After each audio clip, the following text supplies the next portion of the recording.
Good afternoon everyone.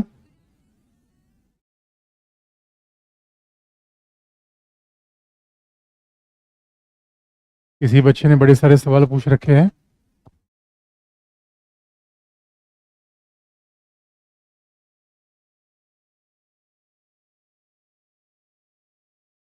अच्छा, किसी संविधानवाद की चुनौतियां, ये प्रश्न का कारण है। अरे, इतना थोड़ा होले होले चलो। इतना सारा लोकतंत्र को तुरंत भीड़ तंत्र में बदल दे रहा है और पंथ निरपेक्ष ढांचे को चुनौती है। आराम से सब बता देंगे। अभी आगे बढ़ने दो। संविधान को उद्देश्य का। अच्छा, किसी बच्चे ने कहा है कमजोर विद्यार्थी। किसी ने कहा कोई कमजोर होता नहीं। कमजोर विद्यार्थी कौन होता है? कोई नहीं होता।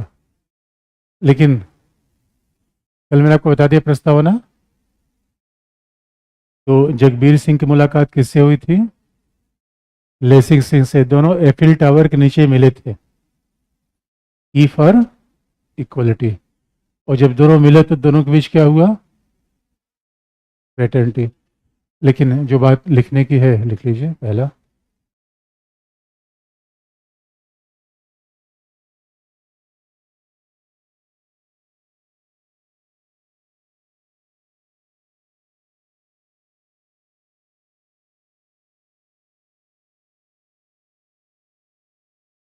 किसी किसी बच्चे ने लिखा है सिलेबस ने रातों की नींद सुबह का चैन ले रखा है। सिलेबस ने ले रखा है युवावस्था में। कमाल की बात है। किसी और ने लिया होता कुछ समझ में आता। इतने गंभीर हो गए हैं मेरे बच्चे। सिलेबस को लेकर चिंता है। सिलेबस की चिंता मेरे ऊपर छोड़ दो, बाकी जो है उसको मैनेज कर लो। संविधान के उद्देश्य का संविधान का भाग है किंतु अन्य भागों से स्वतंत्र कोई विधि का प्रावधान का अर्थ क्या है? आगे सब अर्थ बता देंगे। अभी शुरू ही नहीं हुआ है कोई चीज। हेडिंग क्या लिखोगे? लिख लीजिए हम भारत के लोग। लिखने की बात है। मुद्दे कल हमने बेसिक आपको बता दिया था। अब प्रस्तावना से क्या क्या मुद्दे बनते हैं उसी को लिख लीजिए। पहला है हम भारत के लोग।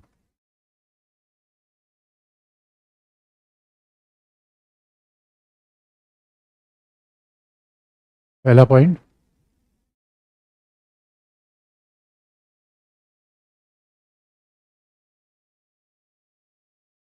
संविधान। संविधान आम जनता के द्वारा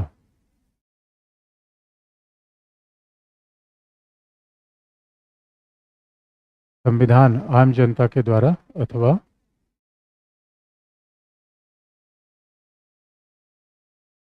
हम भारत के लोगों के द्वारा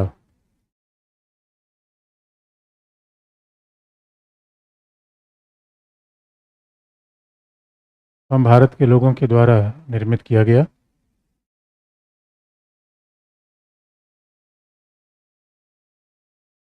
हम भारत के लोगों के द्वारा निर्मित किया गया जो अमेरिकी संविधान से प्रभावित है।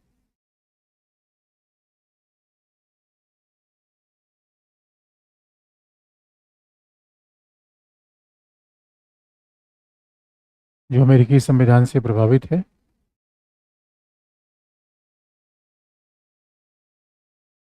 अमेरिकी संविधान की प्रस्तावना में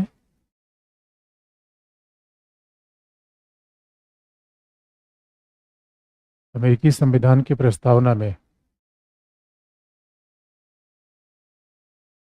एक संक्षिप्त अमेरिकी संविधान के प्रस्तावना में एक संक्षिप्त उद्देश्य मात्र उल्लिखित किया गया है। अमेरिकी संविधान की प्रस्तावना में एक संक्षिप्त थोड़ा सा उद्देश्य मात्र यानी आदर्श मात्र उल्लिखित किया गया है।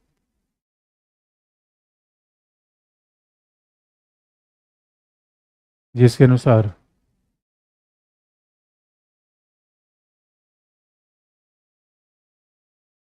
जिसके अनुसार अमेरिका के लोग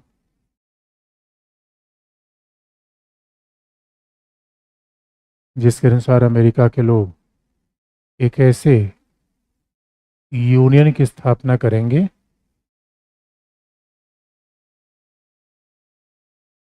अमेरिका के लोग एक ऐसे यूनियन की स्थापना करेंगे जिसमें न्याय होगा,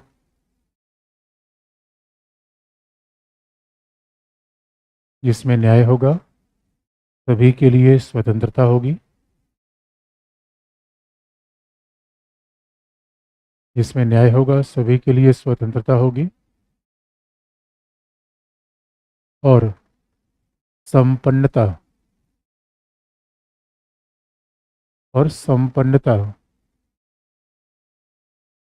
का आदर्श निर्धारित किया गया है।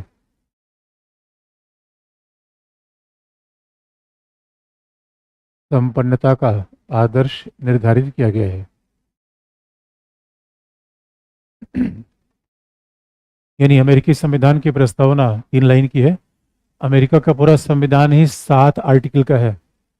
अमेरिकी संविधान के 7 आर्टिकल है। अमेरिका का संविधान 40 दिन में बना है, 40 दिन। कनाडा का संविधान 2 साल में, ऑस्ट्रेलिया का संविधान 9 साल में, हमारा संविधान 2 वर्ष। अमेरिका के संविधान में 7 आर्टिकल है और हमारे यहाँ 32 आर्टिकल फंडामेंटल राइट में है। तो आप समझ सकते हो, वहाँ प्रस्तावना में केवल 3 लाइन, वहाँ प्रस्तावना में केवल आदर्श लिखा गया, लेकिन वहाँ की प्रस्तावना शुरू कैसे हो रही है कि हम अमेरिका वासी, we the people of US. और इसलिए खास बात है, आपको पता है कि लोकतंत्र का मूल वर्ग में क्या है? जहाँ जनता की इच्छा ही सर्वोच्च इच्छा हो। तो सवाल ये है, हम भारत के लोग सर्वोच्च हैं, संविधान सर्वोच्च है या सरकार सर्वोच्च है? क्या बोला आपने?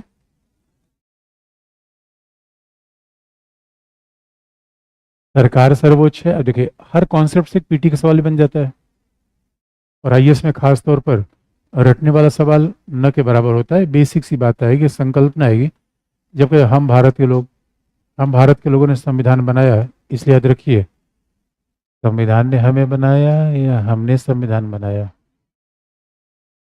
संविधान ने हमें नहीं बनाया। Oh my God. अरे मेरे बच्चों, पहले हमने संविधान बनाया, बाद में संविधान ने हमें बनाया। संविधान न होता तो ये मेरी बहनें यहाँ बैठी होती? कैसे बैठी हो यहाँ पे? नहीं, घर में चक्की पीसिंग, चक्की पीसिंग, चक्की पीसिंग। ये महिलाओं को तो बताओ, पुरुषों ने इनका हिस्सा छीन रखा था, कभी इनको बाहर जाने दिया? और आज भी आधी महिलाएं घर में खिचड़ी बना रही हैं। संविधान ने सीधा कहा, घर के दरवाजे तोड़ दिए, खिड़कियां तोड़ दी। ये कैसे यहाँ पे आई हुई है, आप समझ रहे हैं? खिड़की दरवाजा तोड़ के, सही में नहीं, समाज की खिड़की दरवाजे तमाम होते हैं। संविधान ने आपको इस शक्ति दी कि आप यहाँ के बैठो। संविधान ने कहा कि राष्ट्रपति पद तक जाओ। संविधान ने कहा सरपंच बन जाओ। आजकल महिलाएं सरपंच बन रही है। अभी रायपुर में एक सम्मेलन हो रहा था, सारे पति प्रधान शपथ ले रहे थे, वहां डीएम ने जाके सबको 2-2 लाफा मारा। ने कहा, ये बताओ तुम्हारी ये पत्नियां कहाँ हैं? उनका घर में है। तो तुम लोग कौन हो? का पति। पति अपने आप को अफलातून समझता था, स्वामी। पहले क्या कहता था? स्वामी, स्वामी है। और इनकी आरती उतारो। क्या उतारो? महिलाओं ने पुंगी बजा दी है। जमाना क्या, हंस लो, बहुत कम दिन है हंसने के। लेकिन मेरे दोस्तों, मैं झगड़ा नहीं लगा रहा हूं, मैं झगड़ा नहीं लगा रहा हूं। इसलिए आपको संविधान ने बदला है। संविधान ने कई बार जो हम मशीन बनाते हो हमारी सहायता करती है। बड़ी सारी मशीन हम बनाते हैं, एसी हमने बना रखा है, इन वो हमें भी चेंज करती है। और कई बार बच्चे इसी से मोबाइल लेके बंद करते रहते हैं, बंद मत करना एसी। तो कई बार मुझे लगता है गर्मी कैसे अचानक ले लेगी। तो जो हल्के कपड़े पहन के आए उसके नीचे मत बैठा करें, जो खूब खा पी के आए मोटे कपड़े पहने उसके नीचे बैठा करें, बाकी सब किनारे किनारे। एसी हमें चेंज कर रहा है, हम ही चेंज कर रहे हैं उसको, दोनों। इसलिए गणतंत्र, याद रखो, यहाँ सब कुछ किसके द्वारा बनाया गया है? हमारे। इसे कभी आपको सवाल आ जाए ऑब्जेक्टिव एग्जाम में, सरकार बड़ी है या संविधान, तो आप क्या टिक करेंगे? संविधान। लेकिन ऑप्शन हो संविधान बड़ा है या हम भारत के लोग, तो क्या बड़े हैं? हम भारत के लोग। यही बहुत बड़ी बात है। हम भारत के लोग या हम अमीर लोग? हम भारत के लोग या हम बहुमत के लोग? हम भारत के लोग या हम महाराजाओं के लोग? हम भारत के लोग या हम गुदड़ी के लाल? ओ माय गॉड, भारत के लोगों में हम भारत के पुरुष या भारत के लोग? क्या महिला, क्या पुरुष, क्या जाति, क्या धर्म। इसलिए एक बहुत बड़े दार्शनिक रूसो ने कहा था, लोकतंत्र एक ऐसा शासन है जहां हम ही शासक हैं और हम ही शासित हैं। जहां शासक और शासित के बीच बंटवारा खत्म हो जाए, वो कौन होगा? इसलिए संविधान किसने बनाया? हमने या संविधान सभा ने? किसने?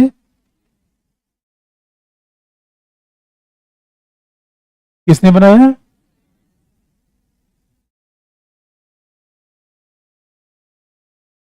संविधान सभा ने संविधान नहीं बनाया, संविधान सभा ने लिखा, आपने बनाया। संविधान किसने बनाया? आप कहेंगे सर क्या फुद्दू बना रहे हो, हम कब पैदा हुए थे? जितने बच्चे यहाँ पे हैं वो 2000 के बाद पैदा हुए होंगे, 2000 के बाद ही पैदा हुए होंगे। अब सवाल है, 2000 के बाद पैदा हुए, 1950 में संविधान ही बना दिया। याद रखो मेरे बच्चों, संविधान हमने बनाया क्योंकि हमारी भावना पता थी हमारे पूर्वजों को। आज भी आप संविधान बनाना चाहोगे, इससे अच्छा संविधान नहीं बना पाओगे। कुछ लगा कभी? इथिक्स में आप पढ़ना, रॉल्स एक अमेरिकी फिलोसफर है, 71 में न्यायपूर्ण समाज के निर्माण की बात की और प्रस्तावना को हूबहू लिख दिया। आज भी आप सोचना, ये संविधान का प्रस्तावना है या नए भारत के निर्माण का श्री गणेश है? अरे वो बच्ची कहाँ गई जो कल सवाल पूछी थी? वो नहीं आई, ये क्या है?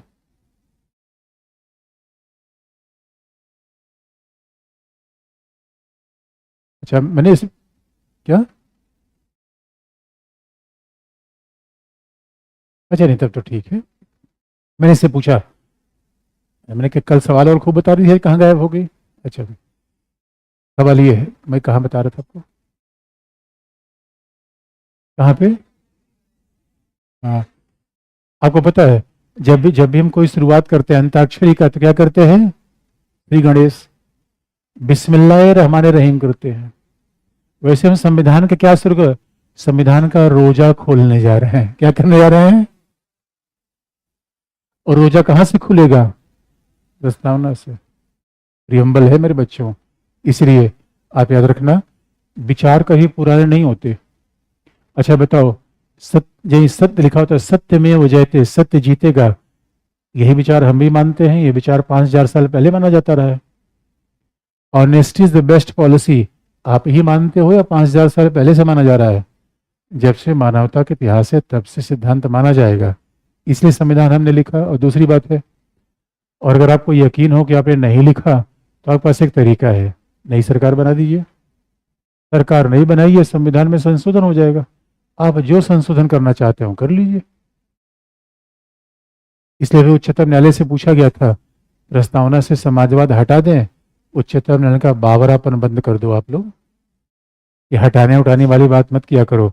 अरे जिसे समाजवाद कहते हो कल्याणकारी राज्य है, तो क्या हटाने उठाने की बात करते हो? और इसे मेरे बच्चे ने किसी चिट्ठी लिखी है कि पंथ निरपेक्षता हट जाएगी, सवाल ही पैदा नहीं होता कैसे हट जाएगी। संविधान हमने बनाया या ईश्वर ने बनाया? हमने बनाया, ईश्वर के नाम पर बनाया। यानी हमारा संवैधानिक बात याद रखिए, भगवान को नहीं मानता, मानव समाज के प्रबंध का क्या मानवीय तरीका हमने खोजा। ओ माय गॉड, संविधान किसने बनाया? मानव ने। संविधान में कहीं ईश्वर का नाम नहीं है। प्रस्तावना बात आई भी थी, कि क्या हम लिख दें ईश्वर के नाम पर, कई बार फिर हुआ गांधी के नाम पर, ये हमने लिखा ही नहीं। संविधान में ईश्वर की बात नहीं है, लेकिन हमारा संविधान ईश्वर का विरोध भी नहीं करता। ईश्वर को मानना न मानना आपकी मर्जी है, संविधान के लिए ईश्वर नहीं है। इसलिए अगर समाज में कोविड की समस्या आ जाए तो सरकार उसका वैज्ञानिक समाधान करेगी या धार्मिक समाधान करेगी? इसे रोजा रखना आपकी मर्जी है, संविधान में उसका प्रावधान नहीं है। और ये कितनी बड़ी बात है, क्योंकि समाज में तो पता नहीं कितने धर्मावलंबी होंगे, कितने धर्म होंगे, उससे हमारा मतलब नहीं है। हमारा मतलब किससे है कि समाज में सबके साथ समानता ली जाए। और संविधान किस बात की बात करता है? ऐसे आधुनिक आधारों पर समाज का निर्माण करें जहां आजादी हो, समानता हो, बंधुता हो। हमारे सामाजिक मूल्य देखो बच्चों अलग है, संविधान के मूल्य अलग हैं। हमारे सामाजिक मूल्य कैसे बने हुए हैं? कहीं न कहीं विषमता पर। सामंतवादी समाज है हमारा, इसलिए हमने कहा था ना, सामंतवादी समाज में कई आधार पर विषमता विद्यमान है। हमारा संविधान किस आदर्श की बात करता है? आजादी। समाज नहीं देता हमें, संविधान देता है। समानता समाज नहीं देता, संविधान देता है। और धीरे धीरे संविधान समाज में भी प्रक्रिया लागू कर रहा है। इसे प्रस्तावना पढ़ेंगे तो हमें याद आ जाएगा कि संविधान का पर्पज क्या है, संविधान की फिलॉसफी क्या है। तो हम भारत के लोगों ने बनाया, इसी का नाम तो गणतंत्र है। हम सर्वोच्च है, इसी का नाम तो गणतंत्र है। आगे लिख लीजिए।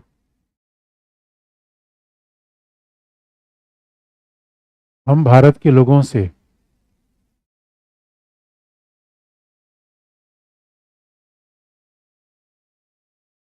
हम भारत के लोगों से जनता की सर्वोच्चता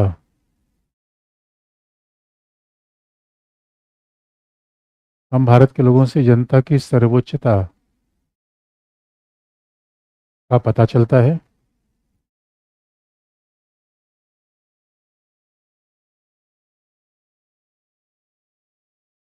जिसे जन संप्रभुता का विचार भी कहते हैं। हम भारत के लोगों से जनता की सर्वोच्चता का पता चलता है, जिसे जन संप्रभुता का विचार भी कहते हैं।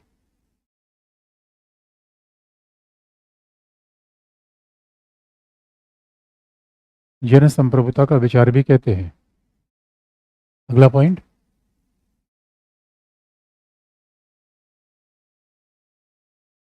प्रस्तावना में हम भारत के लोगों की प्राथमिकता से ही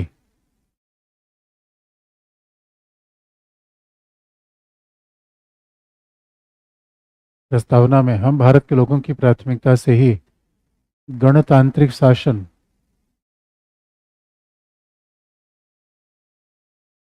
हम भारत के लोगों की प्राथमिकता से ही गणतांत्रिक शासन का आभास भी मिलता है।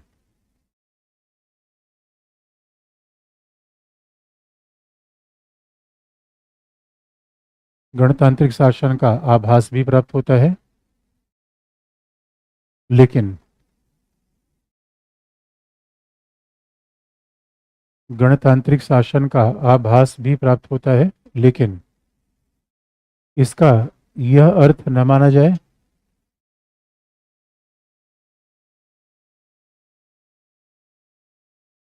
इसका यह अर्थ न माना जाए कि भारत में जनता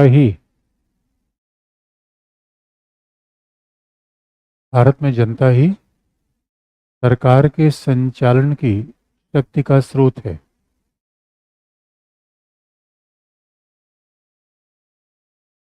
भारत में जनता ही सरकार के संचालन की शक्ति का स्रोत है।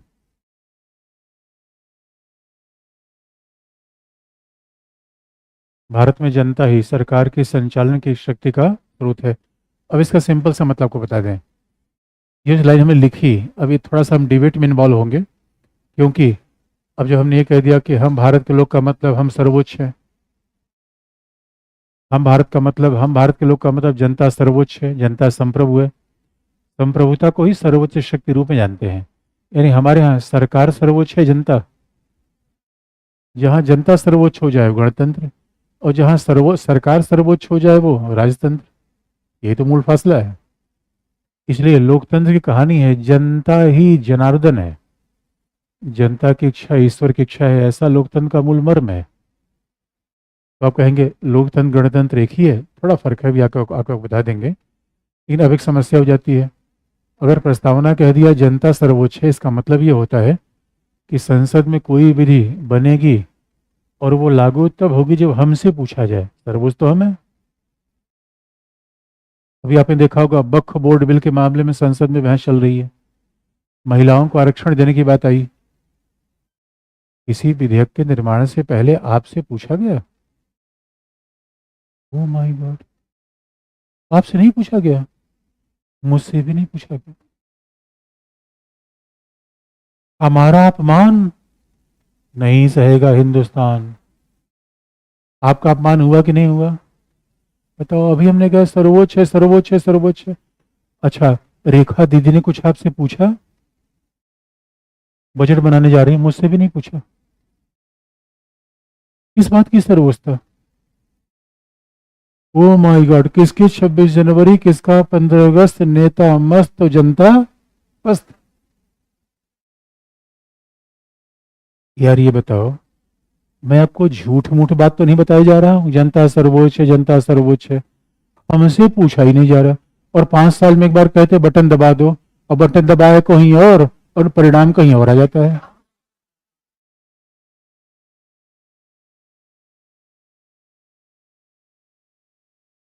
अब बताओ, ये बड़ा मसला फंसा। ये मसला पहली बार 1960 में फंस गया, और हुआ कैसे? क्योंकि विवाद आया, और आप जानते हैं जब विवाद आएगा तो उच्चतम न्यायालय फिर आएगा, और जैसे झगड़ा होगा मैं अंपायर को बुलाऊंगा और अंपायर को लाना पड़ेगा। 1960 में मामला फंसा, भारत ने भूमि का टुकड़ा, पश्चिम बंगाल के टुकड़ा बेरुबारी, वो जमीन का टुकड़ा दे दिया पूर्व पाकिस्तान को, आज का बांग्लादेश। और 1960 में जैसे हमने जमीन का टुकड़ा दिया, लोग उच्चतम न्यायालय पहुंच गए, कमाई लाउड। ये बताओ, हमसे पूछा गया? ये जमीन का टुकड़ा सरकार ने दे कैसे दिया?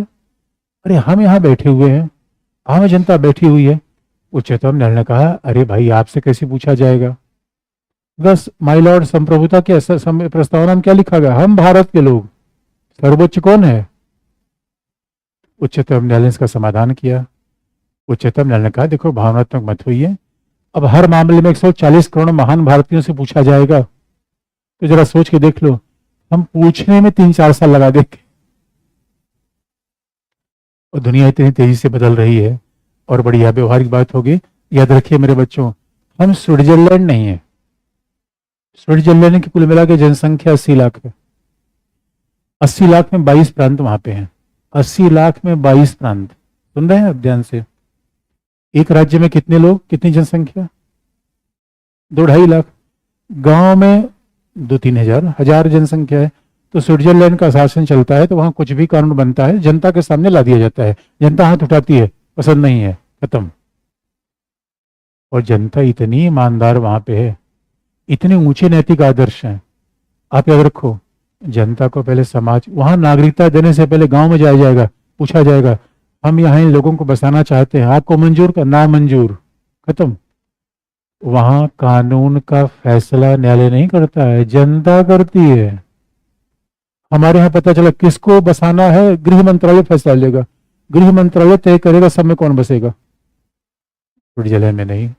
लेकिन एक भी याद रखिएगा, वहां लोग इतने अमीर नहीं, इतने नैतिक हैं। देखो मैं कैसे कैसे देश है में दो बच्चों दुनिया में, हमारा देश है बहुत महान लेकिन अभी गड़बड़ियां कई है।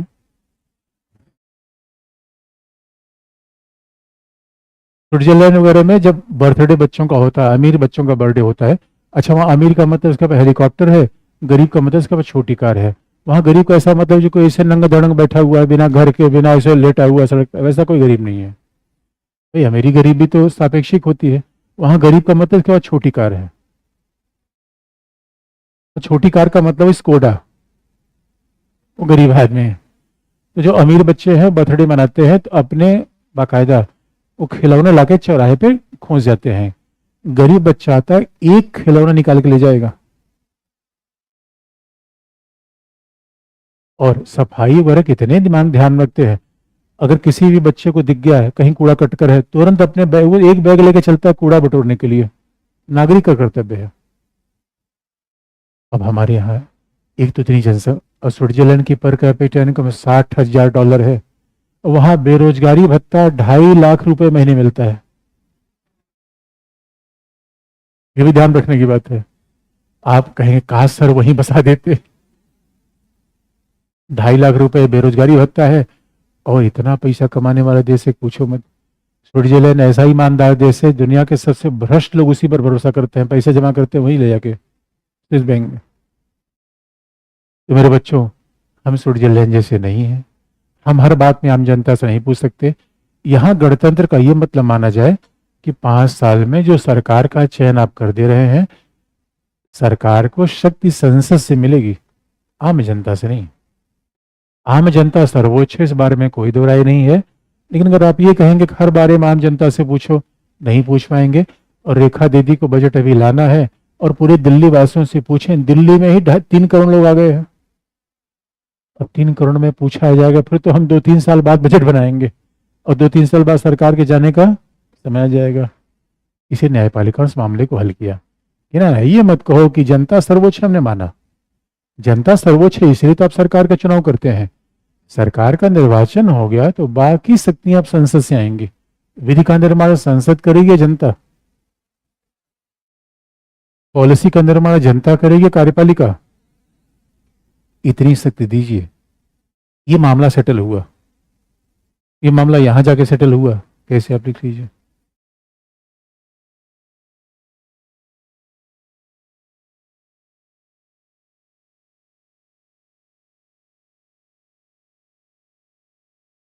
उच्चतम न्यायालय के द्वारा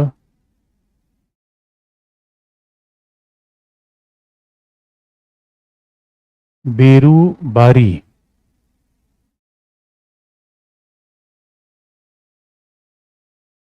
उच्चतम न्यायालय के द्वारा बेरू बारी वाद में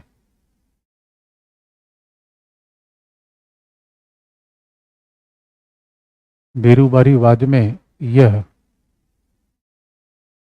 निर्णय दिया गया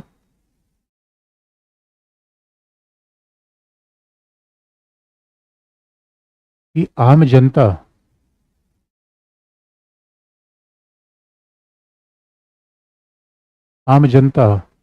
अथवा प्रस्तावना से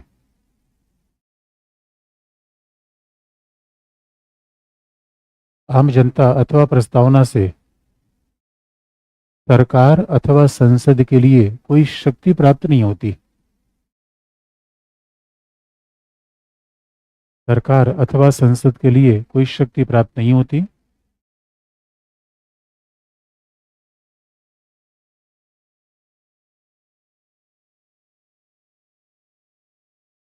सरकार अथवा संसद के लिए कोई शक्ति प्राप्त नहीं होती, अपितु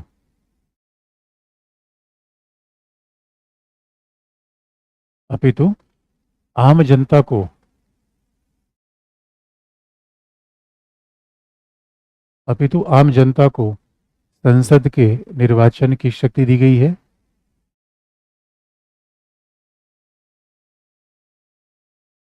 आम जनता को संसद के निर्वाचन की शक्ति दी गई है।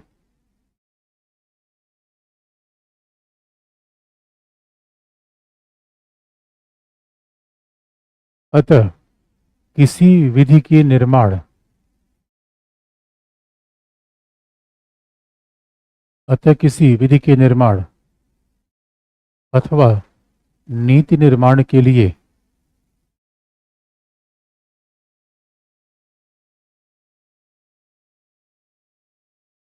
अतः किसी विधि के निर्माण अथवा नीति निर्माण के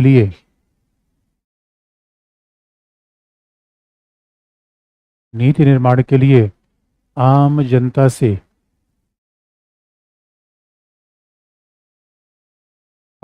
से परामर्श लेने की कोई आवश्यकता नहीं है।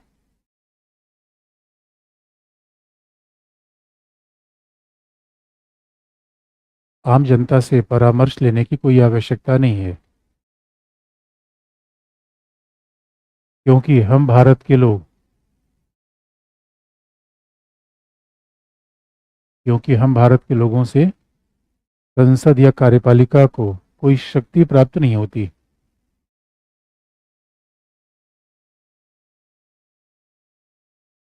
हम भारत के लोगों से संसद या कार्यपालिका को कोई शक्ति प्राप्त नहीं होती।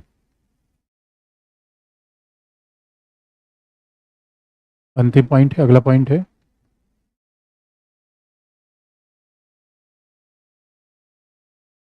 अगला पॉइंट है,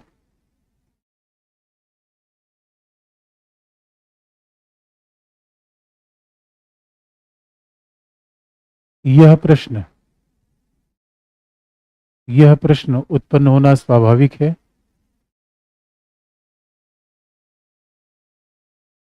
यह प्रश्न उत्पन्न होना स्वाभाविक है कि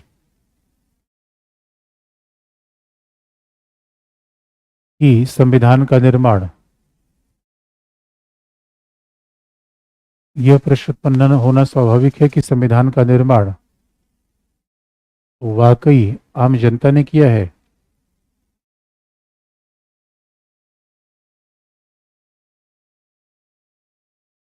संविधान का निर्माण क्या वाकई आम जनता ने किया है? इसका उत्तर देते हुए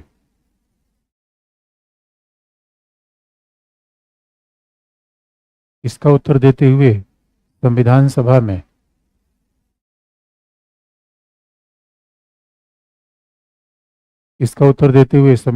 में डॉक्टर अम्बेडकर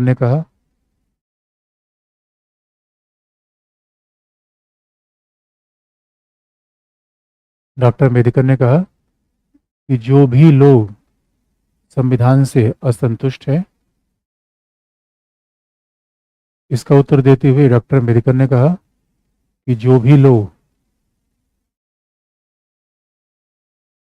संविधान से असंतुष्ट हैं, उन्हें 2/3 बहुमत की आवश्यकता है।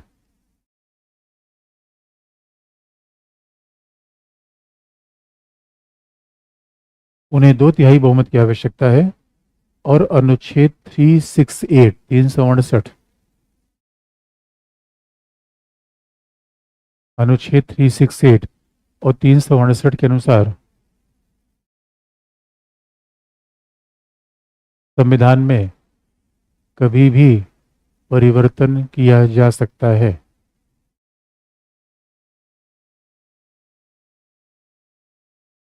संविधान में कभी भी परिवर्तन किया जा सकता है।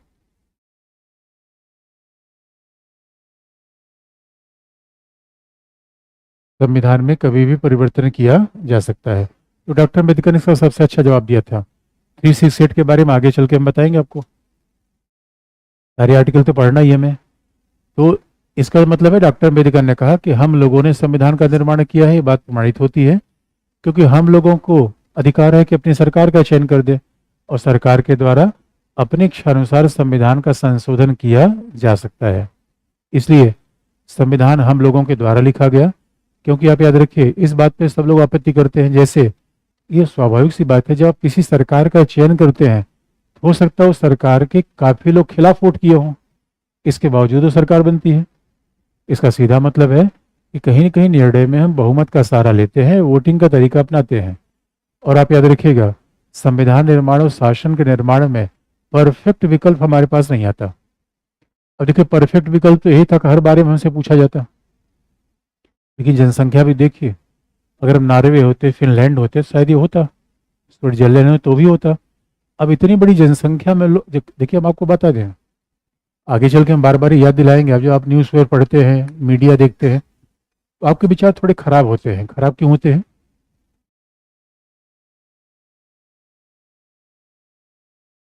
हमारे यहाँ 2 किस्म के लोग हैं।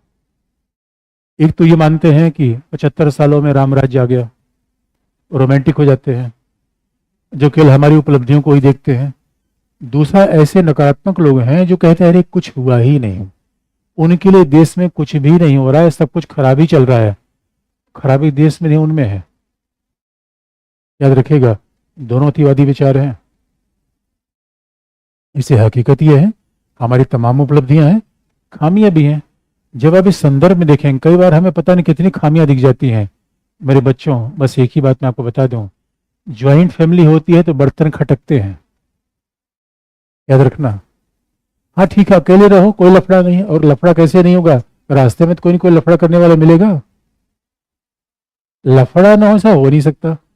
अब ट्रेन में जाते हो तो वहां सीट को लेकर, मैं तो ट्रेन में जा रहा था, दोनों दो दो की सीट आरएसी थी, पूरी ट्रेन भर लड़ते गए वो, न तो वो सीट उठा के ले जाता ना वो उठा के ले जाता, लड़ रहे थे, मानव स्वभाव है।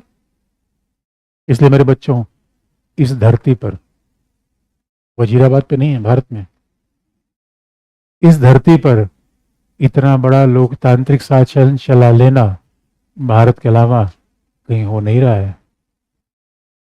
पता है कितनी बड़ी उपलब्धि है? 90 करोड़ मतदाता सुन के दुनिया हिल जाती है। हम सकारात्मक पक्षों को ध्यान नहीं रखते। आप जाके दुनिया में देख लेना, इतनी बड़ी विविधता वाला देश। आप एक तरफ 27 यूरोपीय देश में जाके देखिए, जो विविधता आपको 27 यूरोपीय देश में नहीं मिलेगी वो हमारे यहाँ मिलेगी। अमेरिका, हमसे बड़ा दुनिया का दूसरा लोकतांत्रिक देश कौन है? अमेरिका। अमेरिका की आबादी 35 करोड़, यूपी प्लस आधा बिहार। मेरे दोस्त, हम मानते हैं जर्मनी लोकतांत्रिक, और फिनलैंड, फिनलैंड हमारे बारे में क्या बोलेगा? पहुआ भर का देश। हम दो चार फिनलैंड को एक साल में पैदा करके छोड़ देते हैं, याद रखना। ऑस्ट्रेलिया, 2 करोड़ की आबादी, चलती फिरती हमारे यहाँ हो जाती है। मेरे बच्चों, इस देश की खास बात समझो। आजकल हो क्या रहा है, पूरा सोशल मीडिया का ऐसा दुष्प्रभाव पड़ रहा है, युवाओं में बड़ी नकारात्मकता टेंडेंसी पैदा की जा रही है। आप अपनी विशेषता को समझो मेरे बच्चों, मैं कह रहा हूँ, मैं आपको खामियां बताऊंगा, बड़ी सारी खामियां है, अच्छाइयां से भरी है। दुनिया में ऐसे ऐसे देश हैं, आबादी करोड़ की है, एक ही धर्म को मानते हैं, फिर भी आपस में लड़ते हैं। ये लड़ाई का कोई जाति धर्म थोड़ी होता है, लड़ाई तो पॉलिटिक्स कारण होती है।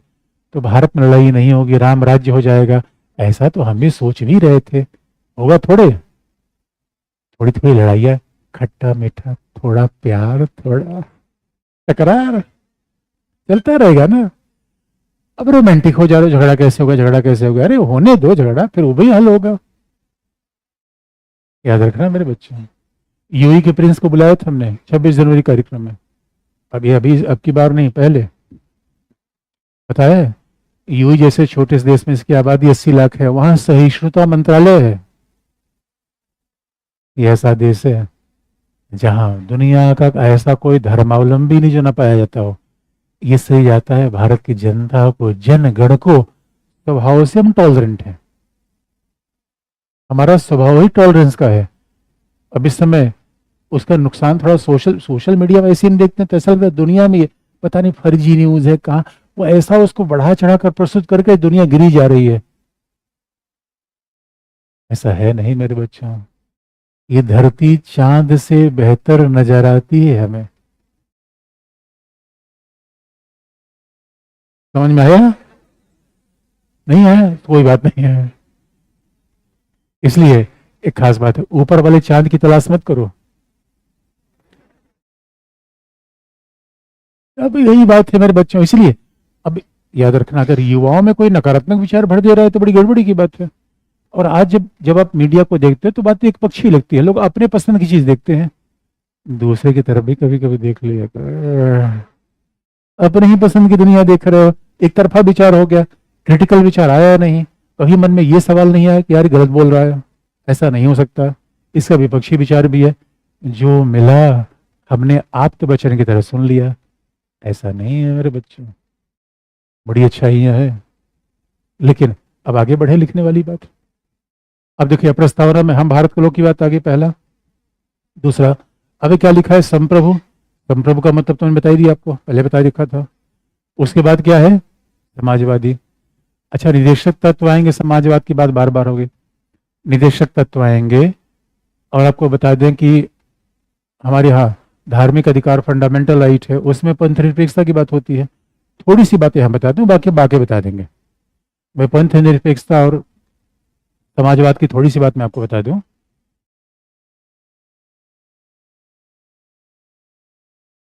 कुछ पूछना है मेरे बच्चे?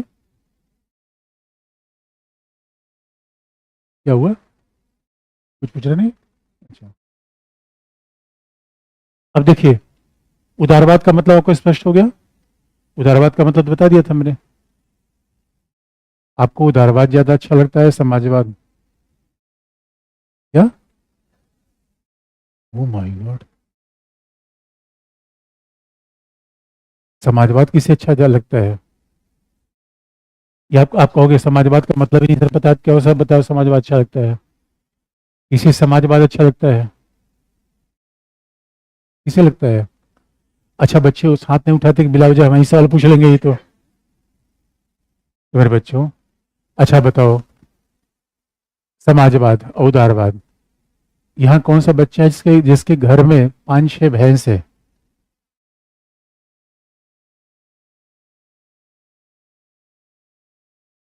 कितनी भैंस है मेरे बच्चे? कितनी भैंस आपके घर में? 4 भैंस है। अच्छा ठीक है, अब देखो मेरी बात सुनो, ठीक है अभी तो मैंने सुन लिया। अगर आप घर में 4 भैंस हैं, सारा दूध अकेले पी जाते हो? परिवार वाले मिलके पीते हैं? अच्छा बेचते उचते नहीं? बेचते नहीं दूध? बेच देते हो? कितनी भैंस का? अच्छा ठीक है। गांव में सभी के पास, सभी लोगों के पास 4-4 भैंस है या कम ज़्यादा है? सबके पास नहीं है? कि कोई ऐसा भी है जिसके पास भैंस नहीं है?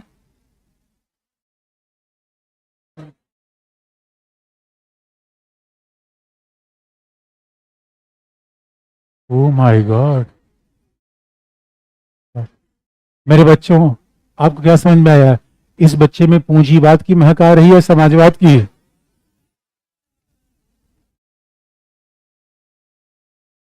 यही पूंजीवाद है।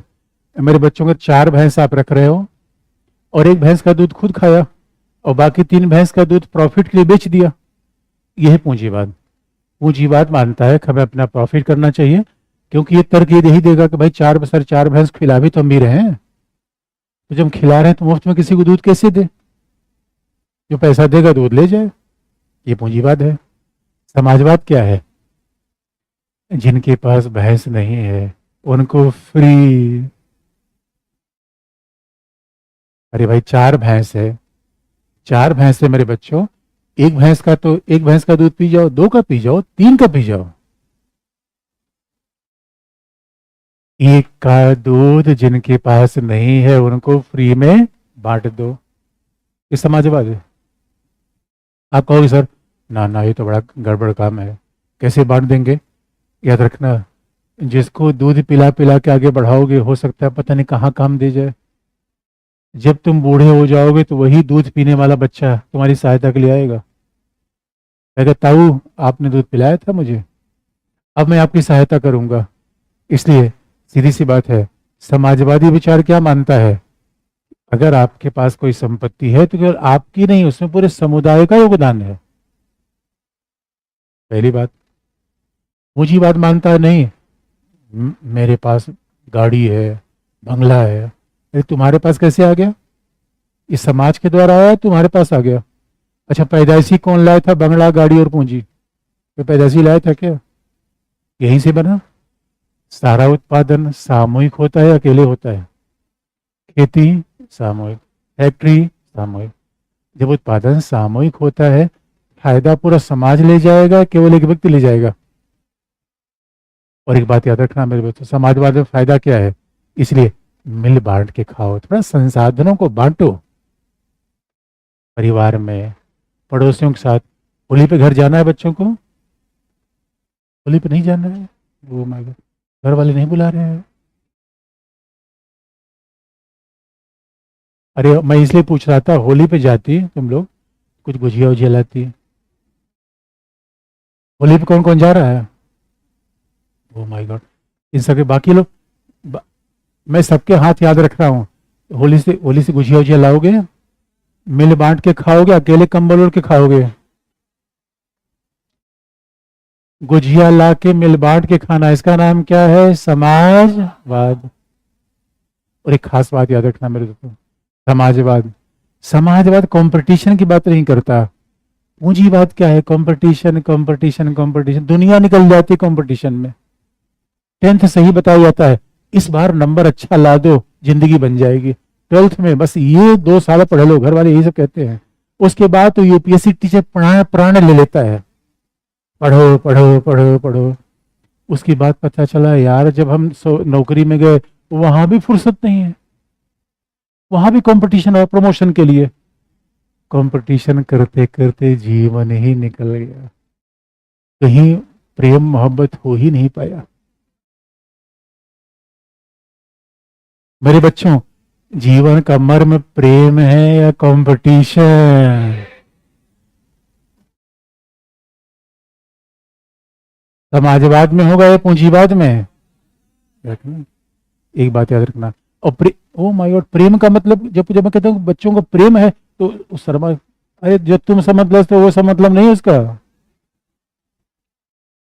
तो असली प्रेम कौन करती है? माँ, टीचर, पेरेंट्स। बाकी आपका भी ठीक ठाक होता होगा मेरा, बाकी हमारा मान मतलब अलग है उसका। इसलिए मेरे बच्चों एक बात याद रखो, सच मानो, मानव जीवन का मर्म क्या है? समानता में। कभी आप याद रखना, आपके पास तमाम उपलब्धियां हो, आप सेलिब्रेट किसके साथ करोगे?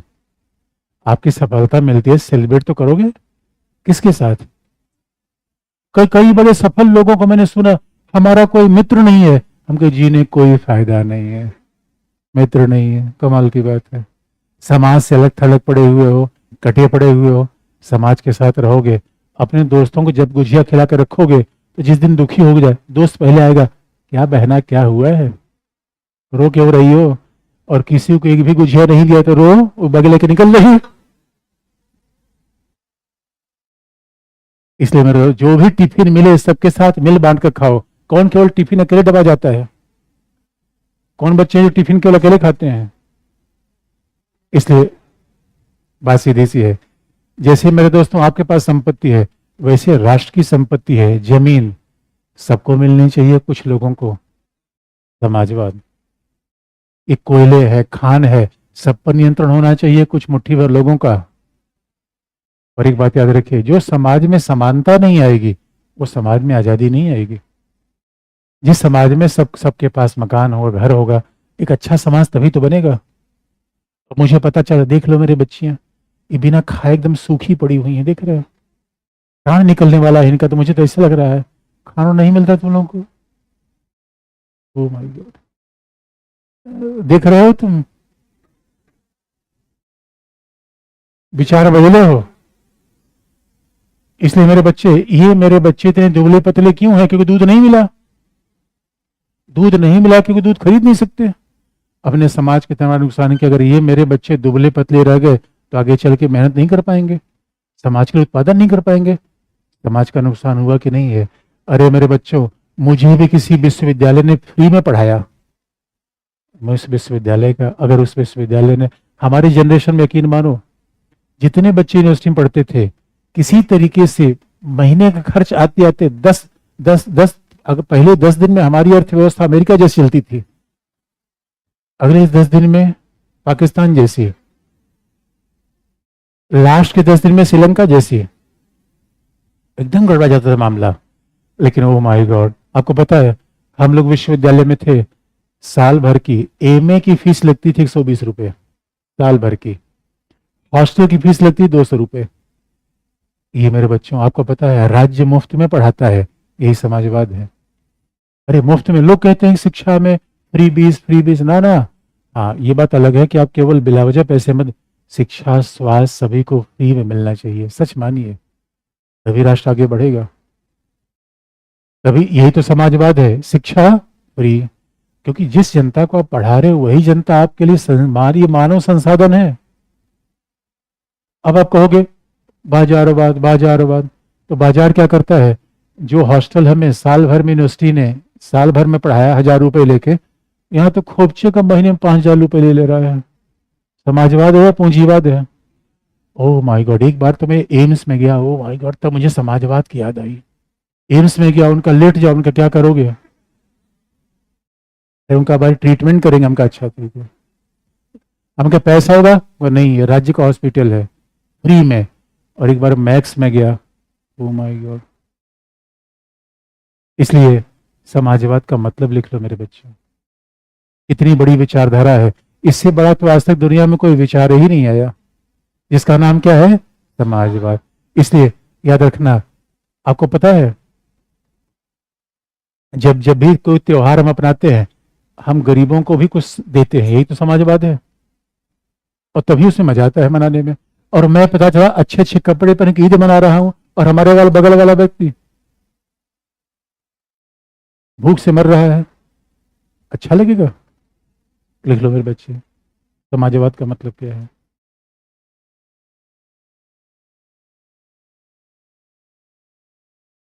संविधान।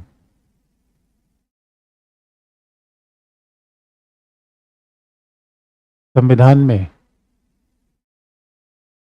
समाजवाद शब्द की अंतरात्मा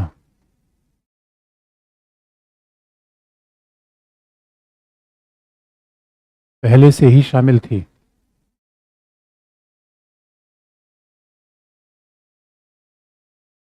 संविधान में समाजवाद शब्द की अंतरात्मा पहले से ही शामिल थी, क्योंकि क्योंकि प्रस्तावना में यह उल्लिखित है, क्योंकि प्रस्तावना में उल्लिखित है कि सामाजिक, आर्थिक,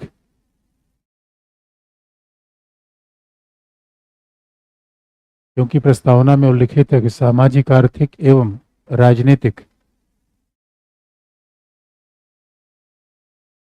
सामाजिक, आर्थिक एवं राजनीतिक न्याय की स्थापना की जाएगी।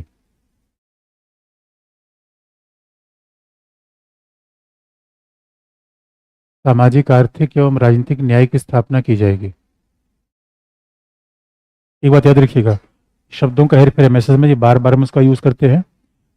या तो कहिए सामाजिक न्याय, या कल्याणकारी राज्य, या कहिए सामाजिक आर्थिक लोकतंत्र, बात एक ही है, कहने के तरीके अलग अलग है। तो प्रस्तावना में जब ये हुआ कि समाजवाद शब्द जोड़ा जाए, तो डॉक्टर अम्बेडकर ने मना कर दिया। प्रोफेसर केटी शाह ये बात लेकर आए, और उनका ऐसा है कि प्रस्तावना में समाजवाद शब्द आप जोड़ दीजिए। डॉक्टर अम्बेडकर ने कहा क्यों आप ऐसे? कि समाजवाद शब्द में एक समस्या है, समाजवाद के पता नहीं दुनिया में 25 रूप सामने आ गए। तो उसकी परिभाषा को लेकर बड़े विवाद हुए। चीन भी समाजवादी, रूस भी समाजवादी, नॉर्थ कोरिया भी समाजवादी, इंग्लैंड भी समाजवादी, भारत। तो हमारे संविधान निर्माता बड़े होशियार थे, बड़े बुद्धिमान थे, बड़े दूरदर्शी थे, विवादास्पद बातों से बच के चलना चाहते थे। इसलिए वो न तो सेकुलरिज्म को संविधान में शामिल कर रहे थे, न समाजवाद को। सबके मर्म संविधान में थे, बात को हटा रहे थे। लेकिन अब संविधान में समाजवाद शब्द शामिल कर ही दिया गया। क्या लिखा आपने? और इतनी बात याद दिला दें, सामाजिक, आर्थिक, राजनीतिक न्याय। देखिए न्याय का मतलब क्या होता है? न्याय में भी संसाधनों का वितरण होता है, समाजवाद में संसाधनों का वितरण होता है। देखिए मूल समस्या क्या है? समाज में पूंजी की, प्रॉपर्टी। और एक बड़ा गलतफहमी हो जाती है, हम ये सोचते हैं समाजवाद का मतलब ऐसा है कि टका सिर भाजी टका सिर खाजा। समाजवाद का मतलब ये नहीं कि सबके पास एक जैसा घर होगा, एक जैसे वाहन होंगे, एक जैसा मोबाइल होगा। समाजवाद का ये मतलब नहीं है, ये उसका गलत मतलब समझ लिया गया। समाजवाद का मतलब क्या है कि सबके एक ही जैसे संसाधन होंगे? नहीं। मूल समस्या आती समाज में संसाधनों के प्रबंध का, कि संसाधन का वितरण कैसे किया जाए, प्रॉपर्टी का वितरण कैसे किया जाए। ये 1000 साल पहले से लेकर आज तक समाज के मूल चैलेंज यही रहा है कि आखिर हम प्रॉपर्टी का वितरण कैसे किया जाए। तो समाजवादी बस ये मानते हैं कि प्रॉपर्टी का वितरण ऐसे किया जाए जिससे सबसे वंचित लोगों को सबसे ज्यादा फायदा हो। और अगर संसाधनों पर नियंत्रण व्यक्ति का है तो वंचित लोगों की भलाई नहीं हो पाएगी।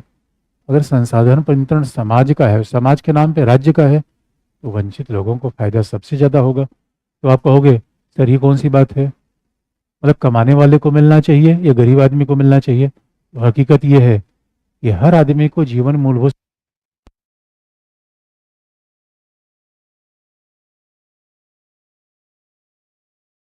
वो भी तो समाज की संपत्ति का स्रोत होगा।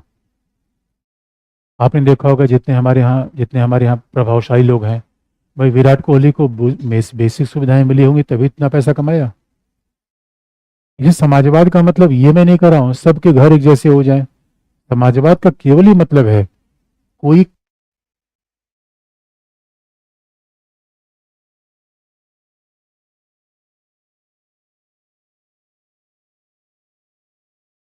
बस कम से कम एक कमरे घर तो होना चाहिए, हर व्यक्ति को निःशुल्क शिक्षा तो होना चाहिए। तो सभी संपत्ति का समान बंटवारा कर दिए, समाजवाद नहीं हो पाएगा।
अरे कितना भी पैसा रख दिया जाए, आप पता है आपके पास युवा अवस्था में क्या होता है, जो सही होता है।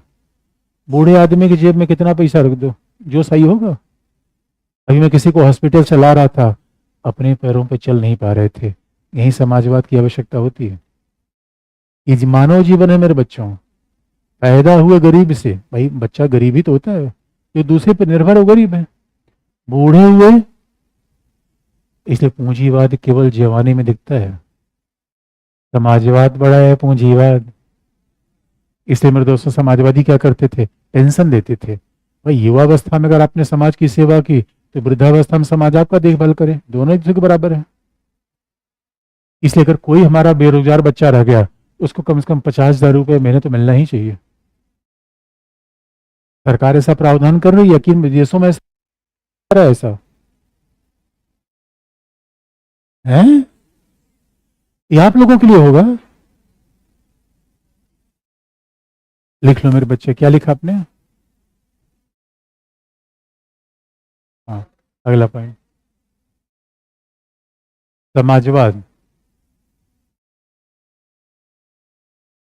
समाजवाद की मूल मान्यता के अनुसार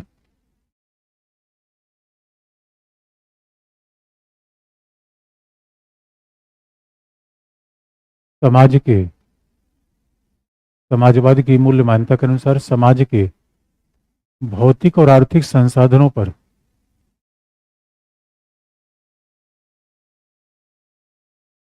समाज के भौतिक और आर्थिक संसाधनों पर राज्य का नियंत्रण होना चाहिए।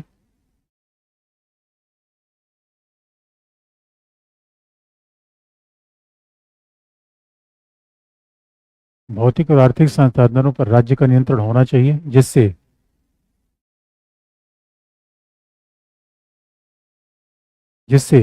सभी व्यक्तियों के लिए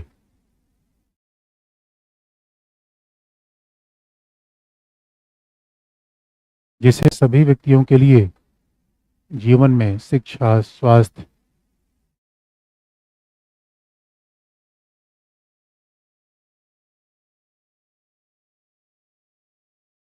जिससे सभी व्यक्तियों के लिए जीवन में शिक्षा, स्वास्थ्य, आवास की मूलभूत सुविधाएं प्रदान की जा सके।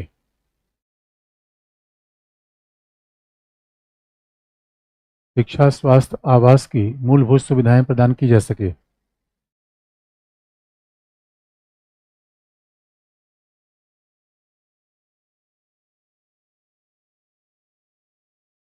समाजवाद का आशय अमीरों की संपत्ति छीनकर गरीबों को देना नहीं है।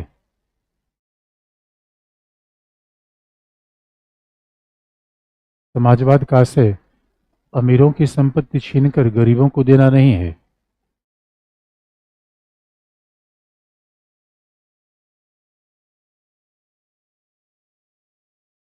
अपितु गरीबों को भी अमीर बना देना है।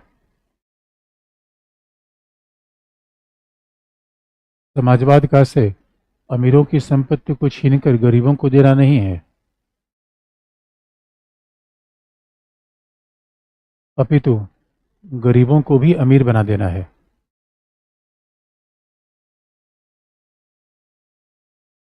अगला पॉइंट,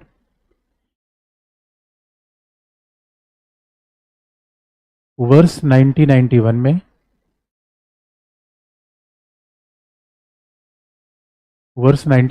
में भारत में आर्थिक उदारीकरण अपना लिया गया।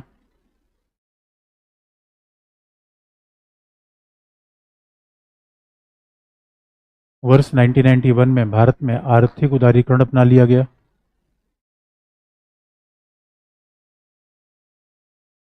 आर्थिक उदारीकरण अपना लिया गया जिससे बाजारवादी पूंजीवादी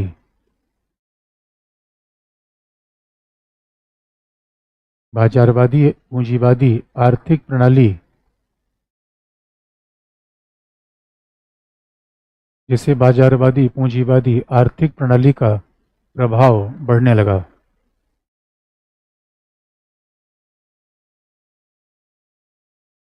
बाजारवादी पूंजीवादी आर्थिक प्रणाली का प्रभाव बढ़ने लगा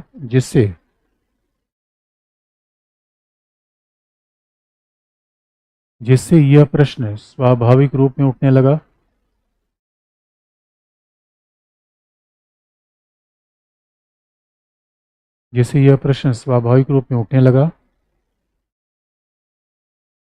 कि प्रस्तावना में उल्लिखित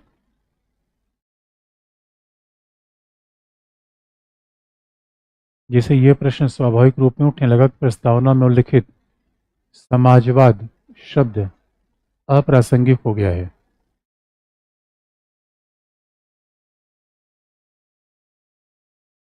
प्रस्तावना में उल्लिखित समाजवाद शब्द अप्रासंगिक हो गया है। इसका मतलब देखिए, सीधा प्रस्तावना से हम व्यवहार पर आ गए। भाई प्रस्तावना को हमें संविधान का मतलब व्यवहार में भी हम देख के चले। बड़ी इंटरेस्टिंग बात है, आप इकोनॉमी या तो आपने पढ़ा होगा, आगे चल के पढ़ेंगे, इकोनॉमी पढ़ लिया है। अगर जिन लोगों ने इकोनॉमी पढ़ा होगा तो ये तो बात स्पष्ट है, बाजारवाद का मतलब क्या है, पूंजीवाद का मतलब क्या है। आप याद रखिएगा, जब हमारे यहाँ संविधान लागू किया गया था, अब आप इसलिए देखिए, इसलिए समाजवाद शब्द का मतलब क्या होता है, राज्य संसाधनों पर नियंत्रण करे। और जब 1951 में हमारा राज्य था, हमारे राज्य का सब पे नियंत्रण था। रेलवे पे राज्य का नियंत्रण, वायुयान पे राज्य का नियंत्रण, शिपिंग पे राज्य का नियंत्रण, शिक्षा स्वास्थ्य पे राज्य का नियंत्रण। 91 के बाद हुआ क्या, 91 के बाद अब आप देखोगे टेलीफोन में भी निजी कंपनी आ गई। हेल्थ में, टेलीफोन तो छोड़ दो, हेल्थ और एजुकेशन में निजी कंपनी आ गई। ये 91 के बाद हुआ। देखिए, समाजवाद का मतलब क्या है, महत्वपूर्ण चीजों पर राज्य का नियंत्रण होना चाहिए। अब 91 के बाद राज्य ने कहना शुरू कर दिया, भाई देखो हमारा काम बिजनेस करना नहीं है। इसका मतलब है कि अब राज्य कह रहा है कि भाई ये उद्योग वाला काम, व्यापार वाला काम अडानी अंबानी देखे। अब एक बड़ी विडंबन आती है, अगर कोई कंपनी है कार बेचे तो ठीक है, अगर कोई निजी कंपनी है कार बेच रही है, हार्ले डेविडसन बेच रही है, तो हो सकता है उसमें हमें उतनी आपत्ति ना हो। लेकिन आपको पता है पूंजीवाद बाजारवाद की समस्या क्या है, वो बिलावजह का सामान खरीदने का आकर्षण पैदा करता है। पूंजीवाद में आवश्यक वस्तुओं का उत्पादन नहीं होगा, दवाइयां कम पड़ जाएंगी, लेकिन बाइक, कॉस्मेटिक्स आपको खूब दिखेंगे। और इससे होता क्या है, समाज में एक आभासी गरीबी पैदा होती है। आपकी गरीबी इस बात से नहीं है कि आपके पास स्कूटी है, गरीबी तब दिखेगी जब अगले आदमी को हार्ले डेविडसन पे देखेंगे। आप समस्या हुई कि नहीं हुई। अब आप देखिए घर क्या हुआ जब से पूंजीवाद आया। अब अडानी अंबानी ये सब बड़ी बड़ी कंपनियां, बिरला जब घर बनाएंगे, पता है कि दिल्ली में घर खरीदना आम आदमी के बस की बात ही नहीं है। अब घर कैसा है, लग्जरियस देंगे, स्विमिंग पूल बनाएंगे, उस पर हेलीकॉप्टर उतारेंगे। आदमी जो बगल में एक कमरे खोपचे में रह रखा, ओ यार तो हेलीकॉप्टर उतार, हमारे कुछ सही नहीं। गरीबी हुई कि नहीं हुई। ये तथाकथित लग्जरी पैदा करने की प्रवृत्ति है, ये समाज को बेचैन कर रही है। आप गरीबी कहाँ रही है? आपने मोबाइल पर निकाला, दूसरे का मोबाइल इतना महंगा, अंदर रखो अंदर रखो, गरीबी हो गई। अब कई बार शादी में लोग जाकर कंपटीशन करते हैं, उसका लहंगा कैसा है जरा देखेंगे। उनको दूल्हे दुल्हन से मतलब नहीं है, वो कपड़ा मैच करते हैं। ये पूंजीवाद ने जन्म दिया। अरे कमाल की बात है, कपड़े पहनो, कपड़ा कपड़ा शरीर ढकने के लिए है या चमचमाने के लिए है? और चमचमाने वाला कॉन्सेप्ट कौन लेकर आया? पूंजीवाद। अब हर चीज में तड़का मारेगा, हर चीज में तड़का मारेगा। अब ओ माय गॉड, कई बार तो बड़े लफड़े हो जाते हैं। कई बार हम लोग भी शादी में जाते हैं तो पता चला कि हमारे शिकायत आती है, देखो एक हम लोगों की शादी हुई थी, एक देखो ये शादी हो रही है। अरे हमने कहा हम लोग से समाजवाद के समय शादी हुई थी। अब बताओ, पूंजीवाद में आम आदमी मरा जा रहा है। Oh my God. इसलिए याद रखो, 90 के बाद हमने पूंजीवाद अपना लिया। अब मैक्स हॉस्पिटल होगा तो ये हॉस्पिटल होगा, और आने वाले समय में सारी यूनिवर्सिटीज, अभी कुछ प्रोफेसर जो हमारे स्टूडेंट भी हैं, दोस्त भी हैं, प्राइवेट कॉलेज में 1-1 करोड़ रुपए लिए जा रहे हैं साल के मेडिकल साइंस के। आप बीए सिंपल, हमने कहा कि किसी कोई बच्चा मुंजा लिस्ट में पढ़ा था, मैं कह रही भाई बोले बताओ तुम लोगों को फीस कितनी लगती है? कहा एक एक सेमेस्टर का 10 लाख। मैं कह दैया रे दैया, 10 लाख, ये 10 लाख होगा। मेरा गुदड़ी का लाल कहाँ पढ़ेगा मेरे बच्चे, कहाँ पढ़ेगा? और जो समाज पढ़ेगा नहीं वो आगे कैसे बढ़ेगा? बाजार तो प्रॉफिट कमाने के चक्कर में लगा हुआ है। इसलिए अभी बताओ मेरे बच्चों, पहले हमारी अर्थव्यवस्था थी राज्य नियंत्रित, अब तो राज्य ने पीछे हट गया, अब तो सब कुछ बाजार में बना रहा है। अब सब कुछ बाजार में बना रहा है। और जैसे आप किसी मल्टीप्लेक्स में जाएंगे, शॉपिंग मॉल में, आपको लगे मैं तो बहुत गरीब आदमी हूं यार, मेरे पास तो कुछ कपड़ा ही नहीं है। क्यों? कई लोग तो ये कहते हैं, कहीं भी जाओ, एक तो हमारे मोहल्ले में कोई था, वो बड़े परेशान थे। हमने कहा इतने परेशान क्यों रहते हो यार तुम, जब देखो। अरे दिक्कत ये है कि हमारे घर में ऐसा फरमाइश होता है, जिस पार्टी में जाओ ड्रेस नए होने चाहिए, वो कहाँ से इतना ड्रेस लाऊं यार मैं। बाजारवाद। यहाँ आदमी की महत्व नहीं है मेरे दोस्तों, आदमी के पास क्या है इसका वैल्यू है। बाजार में जाते हैं दिल टूट जाता है मेरे दोस्त, आपका। बाजार में जाते दिल टूटता है कि नहीं? कई बार सोचता है अरे वो दोस्त के लिए पता नहीं आज तो महिला दिवस है, गिफ्ट किसी को दे दूं, और जैसे जेब में हाथ डाला हाथ नीचे चला गया, कुछ है ही नहीं है। बाजार दिल तोड़ता है या दिल जोड़ता है मेरे बच्चों? बाजार। बाजार ने हमें निकम्मा बना दिया, नहीं हम भी आदमी थे काम के। और आप देखो, अब ये लोग क्या कहते, दिल ने किया निकम्मा। अरे दिल निकम्मा करता है, निकम्मा किसी और ने किया है और कह रहा है इसको निकम्मा किया। और इसलिए मेरे बच्चों, तब मुझे बहुत दुख हुआ जब पैसा पैसा करती है, पैसे पे मरती है। एक बात तुझे बतला, तो रब से क्यों नहीं डरती है मेरे दोस्त? बाजार ने हमें घनचक्कर बना दिया है, मानव बना दिया। ये बताओ, अब अर्थव्यवस्था है बाजारवादी, संविधान में लिखा है समाजवादी, क्या मतलब है इसका? क्या मतलब है इसका? यही सवाल यहां भी उठेगा, यही सवाल निरीक्षक तत्व में उठेगा, एक जो हमने। लेकिन फिर वही बात है दोस्तों, बीच का रास्ता है। देखिए समाजवाद में एक समस्या आई, बाजारवाद हमने अपनाया क्या, ये भी कहानी बड़ी दिलचस्प है। समाजवाद में जो हमने सोचा था कि सरकारी कंपनियां होंगी, पैसा कमाएंगी, और पैसा जो कमाएंगी हम लोगों को बांट देंगे। पैसा कमाना दूर छोड़ो, यही घाटे में चली गई। क्योंकि आपको याद दिला दें, समाजवाद में एक समस्या है, काम करना सबका दायित्व होता है। इसलिए आप पता है, ज्वाइंट फैमिली में अगर सास बहू है तो बहू का रोज सर दर्द करेगा, खाना सास बना दे, या तो उल्टा होगा। और जैसे ही वो अकेले होगी सर दर्द ठीक हो जाएगा। साथ रहना यही मानव का स्वभाव है। आप अगर रूममेट के साथ रह रहे हैं तो बस सुबह उठना है, अब रजाई से झांक रहे हो उसने चाय बनाया कि नहीं बनाया है, समस्या है। जो जो राज्य के उद्यम आए, ए मेरे बच्चों, सरकारी कर्मचारी इतने निकम्मे होते हैं, सरकार को डुबा दिया, काम ही नहीं करने गए कभी, काम करना छोड़ो। अभी अभी एक मुझे प्राइमरी टीचर मिले, यूपी सरकार की बड़ी बुराई कर रहे थे। हमने कहा प्रॉब्लम क्या है बताओ, क्या बताओ, सरकार कहती समय पर आओ। हम कहे हैं तुम समय पे नहीं जाओगे, तुम टीचर हो, कौन हो, क्या टीचर कभी समय पे जाता है? उनका खोपचे में लूंगा अभी तुमको।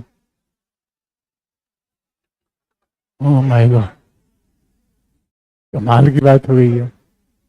ओ माय गॉड यार, राज जैसे बर्बाद थोड़े हुआ। एक बात याद रखना मेरे दोस्तों, कंपटीशन के बिना हम इतने रिलैक्स हो जाते हैं। और याद रखो, अगर ये कह दिया गया ये काम सबका है, कोई नहीं करेगा। यही समस्या समाजवाद के साथ है। सबने काम करना शुरू कर, सारी कंपनियां घाटे में गई। चाइना जैसा सोवियत संघ बर्बाद हो गया। सोवियत संघ पता है बर्बाद क्यों हो गया? ओ माय गॉड, क्या सपना था सोवियत संघ ने, सब कुछ फ्री में दे दिया था। Health free, education free. वहां राज्य कर्मचारी बच्चों का दरवाजा खटखटाते थे, भाई अपने आपका बच्चा स्कूल जाने लायक हो गया है, भेजिए, हम पढ़ा नहीं भेजेंगे। कोई व्यक्ति को खर्च करना नहीं है। अब मानव स्वभाव देखिए, अब पता चला जाके बिला वजह हॉस्पिटल में लेटा हुआ है, क्यों? काम न करना पड़े, बीमारी नहीं है, क्यों? भाई बिना काम करे पैसा मिलेगा और ना काम करने पैसा मिलेगा, तो सबसे अच्छा ऑप्शन क्या है? ना काम करना। सरकारी उद्यम इसलिए घाटे में गए। और चाइना चाइना जैसा समाजवादी देश बाजारवाद पे आ गया। इसलिए मेरे बच्चों, हमने सारा मॉडल देख लिया है, इसे परफेक्ट ऑप्शन कोई है नहीं। तो हकीकत की बात यह है, गरीबों की भलाई, सामाजिक न्याय हमने नहीं छोड़ा है, तरीका थोड़ा बदल दिया है। तरीका बदल दिया है, इसलिए जरा सोच के देखो। अभी सरकार सरकार झुग्गी झोपड़ी वालों को घर बना बना के सरकार कर ही दे रही है। क्यों दे रही है? अगर सामाजिक न्याय वो न, यही तो समाजवाद है। अरे गरीबों को उत्थान करना समाजवाद है। अब गरीबों को उत्थान हम कैसे करें? सब गरीब हो जाएंगे तो उत्थान नहीं हो पाएगा। पाकिस्तान में सब गरीब हो गए। एक याद रखिए, इस देश में टैक्स कौन देता है? अक्षय कुमार, शाहरुख खान। अगर इनकी 1,000 करोड़ की मूवी हिट हुई, सीधे कम से कम आज की डेट में जो लोग 30%, आधा पैसा तो आपका टैक्स में जा रहा है। जो लोग भी रिचेस्ट लोग हैं, लगभग 60 से 70 रुपए टैक्स में दे रहे हैं। जितने आईएएस अधिकारी हैं, सबका आधी आधी सैलरी टैक्स में चली जाती है। उसके बाद इधर उधर दाएं बाएं न देखें तो क्या करें? ये हाल है। इसका मतलब है हमें अदानी चाहिए, अंबानी चाहिए, शाहरुख खान चाहिए, कमाने वाले लोग चाहिए। आगे बढ़ो, हम टैक्स आपसे लेंगे और आपसे जो लिया हुआ टैक्स है फुक्कड़ में बांट देंगे। इसे जो अडानी अडानी का विरोध कर रहे हैं, ये नादान लोग हैं। ये पाकिस्तान भारत को बना देंगे। उत्तर कोरिया, पता है उत्तर कोरिया में सब गरीब हो गए हैं। समाजवाद लाने का सबसे अच्छा तरीका क्या है? सब गरीब। झुग्गी झोपड़ी वालों को घर बनाऊं या घर वालों को झुग्गी झोपड़ी में ला दूं? सबसे आसान तरीका है। इसलिए रोज, कभी किसी को मुकम्मल जहां नहीं मिलता, और कभी जमीन नहीं मिलती, तो कभी, लिख लो मेरे बच्चों, क्या लिखा आपने? अगला पॉइंट क्या? कूलिंग कम नहीं होगा मेरे बच्चे। वो क्लास में सफोकेशन लगता है ना बच्चे बैठे वो। अब ये थोड़ा सा कल कल से बैठने में सतर्कता बरत लेना। जो लोग मोटे कपड़े पहन के आए उसी के नीचे बैठे, या खुद दबा के जो खाना खा के आए हों, दूध पी के आए हों, उसके नीचे बैठे। ये बाकी लोग किनारे, क्योंकि क्लास में फिर दिक्कत होती है। कल लास्ट में मुझे बहुत गर्मी लग रही थी यहाँ पे। थोड़ा सा मैनेज कर लो। थोड़ा शॉल और रखा करो आप लोग साथ में। तो होशियार बच्चे रखे हुए हैं, देखो क्या लिखा आपने। अगला पॉइंट, भारत में भारत में समाजवाद के आशय को उच्चतम न्यायालय ने,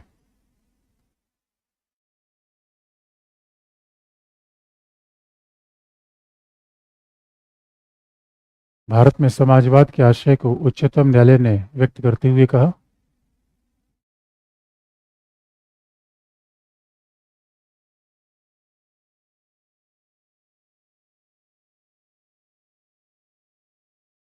समाजवाद के आशय को उच्चतम न्यायालय ने व्यक्त करते हुए कहा कि समाजवाद का अभिप्राय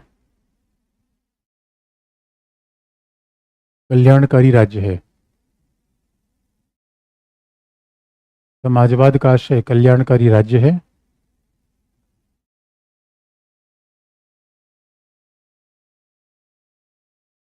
लेकिन आम जनता के कल्याण के लिए संसाधन की आवश्यकता है।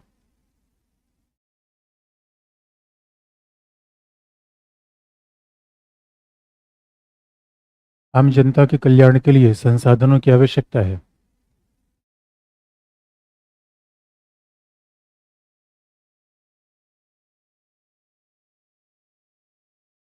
और बाजार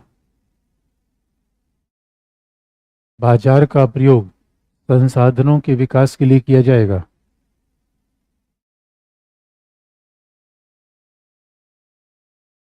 बाजार का प्रयोग संसाधनों के विकास के लिए किया जाएगा,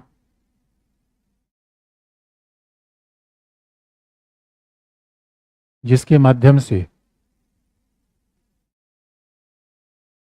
बाजार का प्रयोग संसाधनों के विकास के लिए किया जाएगा, जिसके माध्यम से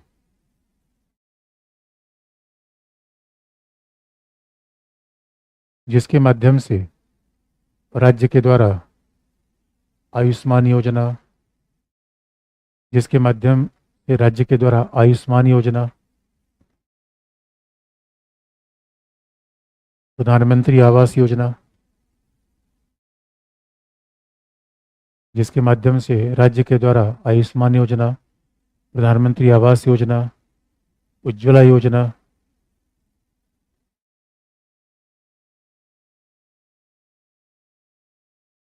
आयुष्मान योजना, प्रधानमंत्री आवास योजना, उज्ज्वला योजना तथा पीएम श्री प्रधानमंत्री स्कूल की योजना है, पीएम श्री योजना का संचालन किया जा रहा है।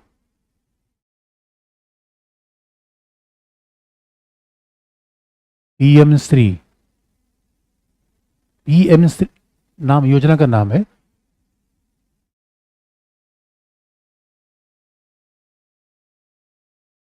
पीएम श्री योजना का संचालन किया जा रहा है तथा प्रत्येक राज्य में एम्स स्थापित किए जा रहे हैं। प्रत्येक राज्य में एम्स स्थापित किए जा रहे हैं।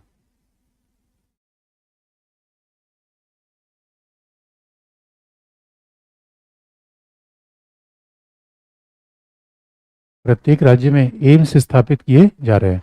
ये देखिए, यही बहुत बड़ी बात है। राज्य के द्वारा इतना कल्याणकारी काम पे पैसे खर्च हैं। इसका एग्जाम्पल आपको बता दें, आप जरा सोच के देखिएगा। साउथ ईस्ट एशिया हमारे बगल में है, सिंगापुर है, सिंगापुर, इंडोनेशिया, मलेशिया, जहाँ की पर कैपिटा इनकम से 3 गुना है। लेकिन ये सुन के आप दंग रह जाएंगे, जितना कल्याणकारी पैसे पे खर्च राज्य कर रहा है उतना वो नहीं खर्च कर रहे हैं। बस हाँ, ये बात जरूर है कि कल्याण में और फ्रीबीज में फर्क होना चाहिए। देखिए, अगर कोई कह रहा है बस यात्रा मुफ्त में, ये नहीं होना चाहिए। बिजली मुफ्त में, पानी मुफ्त में, ये नहीं होना चाहिए। सबको मुफ्त में क्या? शिक्षा, स्वास्थ्य, आवास और एक न्यूनतम आजीविका। इसलिए आपको याद दिला दें, और एक मानव स्वभाव है, अगर सब कुछ आप मुफ्त में करेंगे तो आप 2 तरीके से देश को नुकसान पहुंचाएंगे। एक, जिसको हर बिना काम की कोई भी व्यक्ति को बिना काम कुछ न मिले, ये जीवन की फिलॉसफी होनी चाहिए। ये आदमी क्या होगा? पहला वो आलसी होगा। लेकिन मानव स्वभाव ऐसा, अगर सब कुछ, इसलिए मैं कई बार बताता हूँ, बहुत बड़े बड़े घर में जो बच्चे आते हैं वो अच्छा नहीं कर पाते। उनको सब कुछ थाल में सजा के मिल गया, उसका महत्व नहीं समझते। पापा की बाइक जब आप चलाते हो तो ये नहीं समझ पाते कि पापा ने कितनी मेहनत से खरीदा होगा। जब अपने खरीदते हो तब पता चलता है। तो मानव स्वभाव है, पहला, ये सब चीजें अगर हर कुछ आप मुफ्त में दे देंगे तो आप क्या देखो, कामचोर होगा, आलसी होगा, वो खैनी बनाकर पूरी दुनिया की पॉलिटिक्स की बात करेगा। लेकिन अगर आप शिक्षा, स्वास्थ्य सुविधा नहीं दे रहे हो तो ये फिर समाज का अच्छा विकास नहीं हो सकता। शिक्षा, स्वास्थ्य, न्यूनतम आवास, सभी के लिए सुविधा मिल जाए, ये होना चाहिए। यही तो हमारा राज्य कर रहा है। इसे आप देखो, अगर कल्याणकारी स्कीम को आप जोड़ लीजिए 90 पहले कल्याणकारी स्कीम ज़्यादा नहीं थी, 90 के बाद ज़्यादा है, लेकिन तब भी एक प्रॉब्लम प्राइवेटाइजेशन में है। प्राइवेटाइजेशन में प्रॉब्लम है कि जो अपर लिमिट है सैलरी की और लोअर लिमिट है उसमें गैप बहुत ज़्यादा है। एक बाजारवाद में एक अंतर्निहित बुराई है, अमीर गरीब के बीच फासला बढ़ रहा है। मैं ये नहीं करूँ गरीब की स्थिति ठीक हो रही है, लेकिन मामला तो फासला बढ़ रहा है। एक आईएएस अधिकारी की सैलरी देखिए और नीचे क्लर्क की, तो गैप आप कम पाएंगे। हो सकता है गैप 5 गुना 6 गुना हो। एक कंपनी की सीईओ, उसके कर्मचारी की सैलरी देखिए तो वो लाखों करोड़ों गुना का फासला है। ये ठीक नहीं है, ये समाज के लिए ठीक नहीं है। इसलिए बाजारवाद में एक अंतर्निहित बुराई तो है। मस्त मस्त रहेगा, बाकी दुनिया में चैलेंज जाएगा। यही निष्कर्ष है समाजवाद। इसलिए उच्चतम न्यायालय ने यही तो कहा कि समाजवाद हटा दिया जाए। उच्चतम ने कहा बेकार की बात क्यों करते हो, समाजवाद का मर्म हमारे यहाँ क्या है, कल्याणकारी राज्य। तो राज्य क्या है, आपके कल्याण की जिम्मेदारी किसके हाथ में है, राज्य के हाथ में। राज्य कैसे कल्याण कर रहा है, शिक्षा, स्वास्थ्य, यहाँ तक कि आपको पता है राज्य क्या, मैं बताऊं राज्य की भूमिका में। कई लोग तो राज्य की गोद में पैदा हुए, राज्य की गोद में पैदा हुए थे, मैं माँ की गोद में। बच्चे बताए क्या, जो सरकारी हॉस्पिटल में पैदा हुए, कहाँ पैदा हुए, राज्य की गोद में। यही तो राज्य गोद है।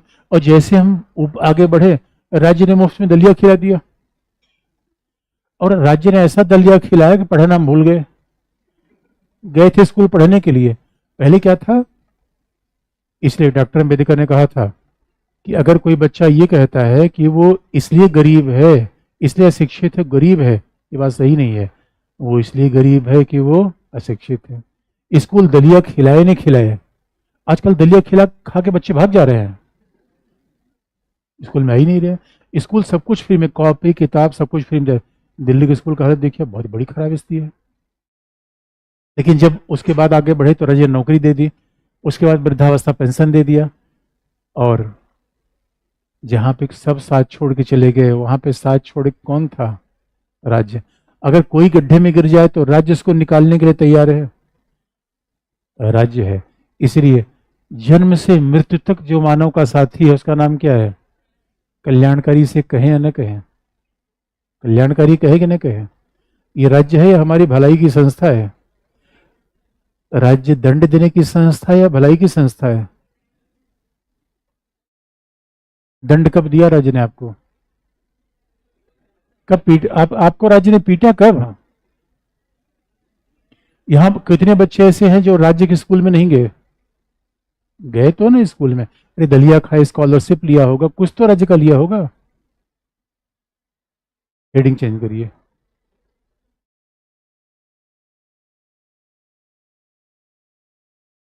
अगला हेडिंग है पंथ निरपेक्षता।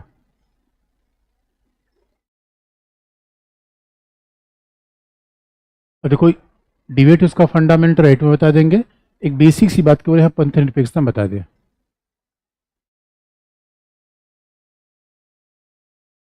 पंथ निरपेक्षता, सेकुलरिज्म। अच्छा, कुछ कुछ बच्चे पूछेंगे धर्मनिरपेक्षता क्या है, पंथ, ये फंडामेंटल राइट में आप कहोगे बता देंगे। बात बड़ी सिंपल सी है, डिबेट भी आपको बता देंगे, फ्रांस का, अमेरिका से, हमारे यहाँ केवल एक बेसिक बात आपको बता दें, क्योंकि बाकी हम एक्सप्लेन कर देंगे। देखिए, पंथ निरपेक्षता का सिंपल मतलब है, दुनिया दो किस्म की है। किसने इसी बंद किया, इसी बंद कर दिया आप लोगों ने। गर्मी कैसे हो रही है,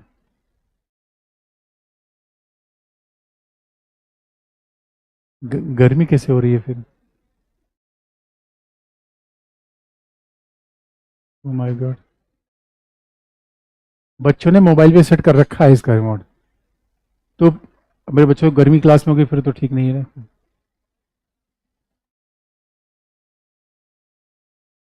तो अच्छा सुन लो मेरे भाई, एसी लौकिक है या पारलौकिक है,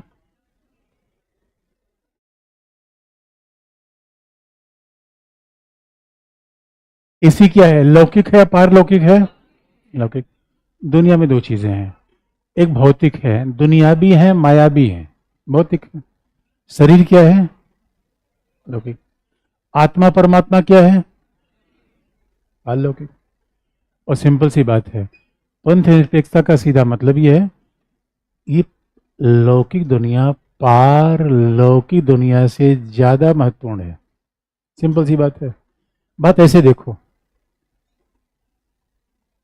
आपको दो विकल्प मैं दे रहा हूं, आपके लौकिक दुनिया महत्व है, पारलौकिक दुनिया महत्व है। और आधुनिक युग में यूरोप में जब से पुनर्जागरण आंदोलन आया, तब से ही देखा गया कि लोगों ने कहा ना भाई, लौकिक दुनिया का महत्व ज्यादा है पारलौकिक दुनिया से। इसलिए बात सिंपल से कही जाए, आपको पैसा चाहिए, भगवान चाहिए? क्या? ये है सेकुलरिज्म। सेकुलरिज्म। भगवान के पास भी जाते हैं तो पैसे के लिए जाते हैं, याद रखिए। और हम तो इतने होशियार हैं कि 1.5 रुपए का प्रसाद चढ़ाते हैं, 1.5 लाख का बिल बना के आ जाते हैं कि भगवान ये सब कर देना तुम। इसलिए बात बड़ी सिंपल सी है। यानी जिसे हम सेकुलरिज्म कहते हैं, वो सही मायने में उसका हिंदी अनुवाद तो सही, आज तक उसका कोई सटीक हिंदी अनुवाद हुआ नहीं। लोग कह देते हैं पंथ निरपेक्षता, पंथ निरपेक्षता। सेकुलरिज्म का सटीक मतलब ये होता है कि भौतिक दुनिया का महत्व, अर्थव्यवस्था का महत्व, जो पारलौकिक दुनिया है, आत्मा परमात्मा है, या तो हम उसे जानते नहीं या तो उसे हमने देखा नहीं है। इतना ही मतलब है। और हमारे संविधान सभा बड़े वैज्ञानिक स्वभाव के लोग थे। वो कहा करते थे कि स्वाभाविक रूप में देखिए कैसे कैसे कि धीरे धीरे भौतिक दुनिया का महत्व आज की डेट में बढ़ता जा रहा है। आपने अपने मोबाइल पे वॉलपेपर किसका लगा रखा है? किसी परमात्मा का, प्रभु का, या किसका लगा रखा है? किसका? तो मेरे बच्चों, आप अपना लगा रखा होगा तो भौतिक बात, ईश्वर का लगा रखा हो तो आप पंथ निरपेक्ष नहीं है। यानी पंथ निरपेक्षता का सीधा मतलब होता, अभी मैं एक शादी में गया था, उस संविधान की प्रस्तावना रख के शादी कर रहे थे। हमने कहा यार तुम लोगों को आइडिया कैसे आया? उनका सर आप ही तो बताते हुए समानता पर आधारित संविधान है, इसे पति पत्नी के बीच संबंध समान रहेगा। हमने कहा जियो बेटा, क्या कमाल है, क्या आइडिया लगाया है तुमने। बात सीधी सी है मेरे बच्चों, कैसे कैसे दुनिया में भौतिकता का विकास हो रहा है। आजकल लोगों के नाम देखो, भौतिकवादी हैं। पहले लोगों के नाम क्या होते थे? अध्यात्मवादी, ईश्वरवादी, राधे श्याम, जय जय राम, सीताराम।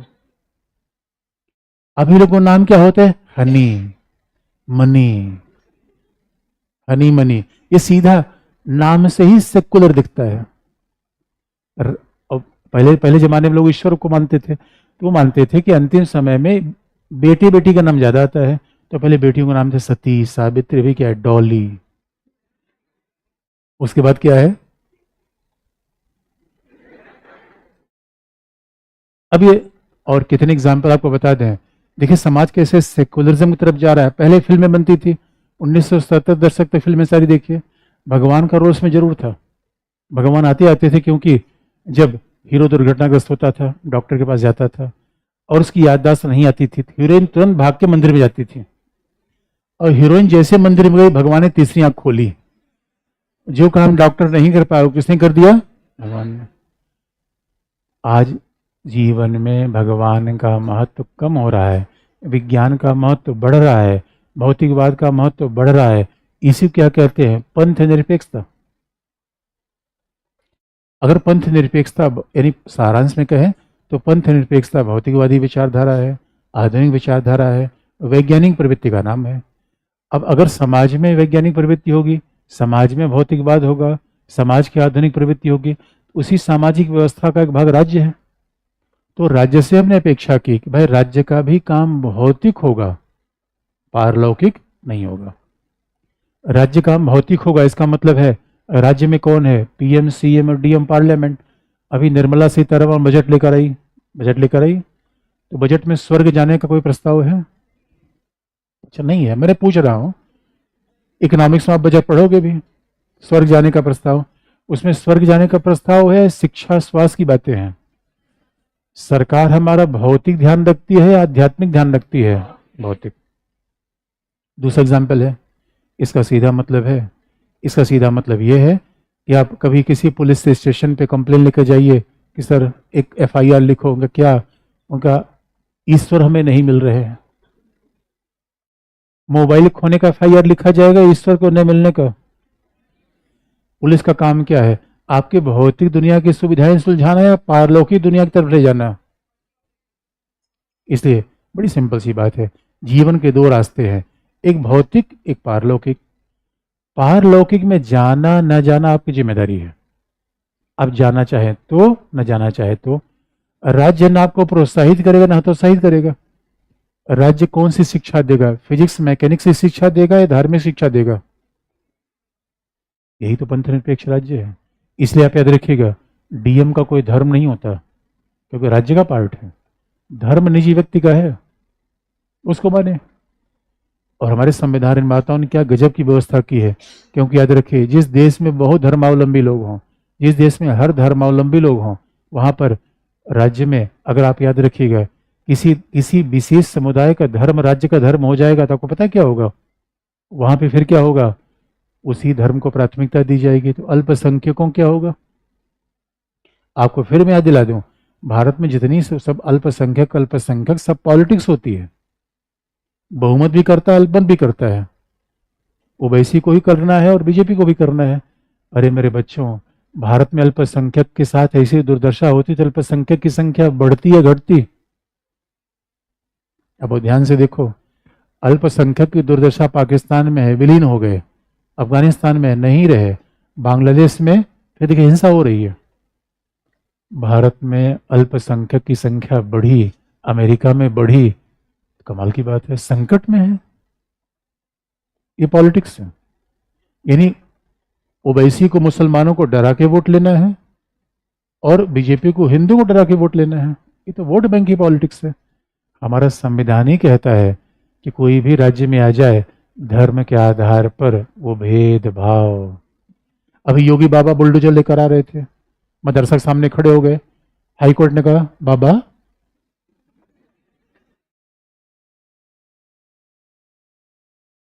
हाईकोर्ट ने कहा बाबा मदरसा चलने दो, मदरसे में आप कुछ नहीं कर सकते। बाबा ने कहा, अरे मैं मदरसा मॉडर्नाइज करना चाहता हूँ, कंप्यूटर। आ जाओ आ जाओ, मदरसा मॉडर्नाइज कर दो, कंप्यूटर शिक्षा दे दो, लेकिन मदरसा चलने से आप नहीं रोक पाओगे। ये हमारा संविधान कहता है, सेकुलर। राज्य को न किसी को स्वर्ग दिलवाना है और न किसी को नरक दिलवाना है, वो व्यक्ति का काम है। राज्य को शिक्षा और स्वास्थ्य दिलवाना है। इसलिए भाई अलीगढ़ मुस्लिम यूनिवर्सिटी का मामला देखेंगे, कोर्ट ने रोक दिया। हमारे यहाँ संविधान ही क्या है? राज्य का संबंध नागरिकों के साथ है, धर्मावलंबियों के साथ नहीं है। आपकी मर्जी है कि आप अल्लाह मियाँ से संबंध रखिए, वाहेगुरु से, भगवान शंकर से। ये आपकी कनेक्टिविटी का विषय है, राज्य का उसे लेना देना नहीं है।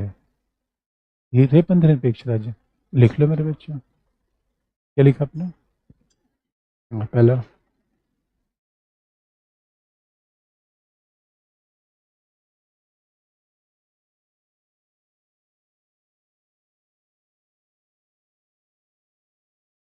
ईरान जैसे राज्य में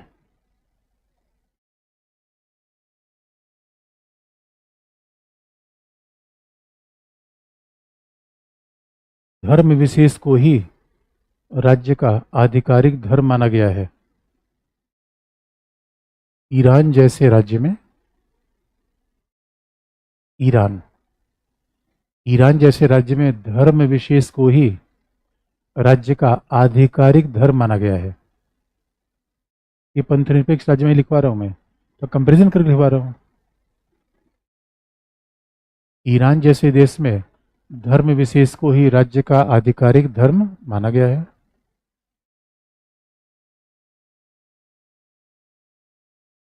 जबकि जबकि उत्तर कोरिया जैसे समाजवादी देशों में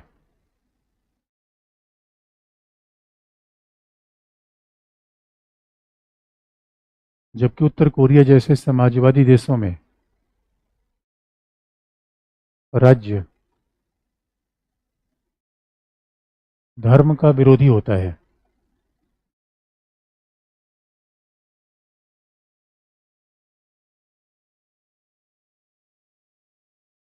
राज्य धर्म का विरोधी होता है। और पंथ निरपेक्ष राज्य में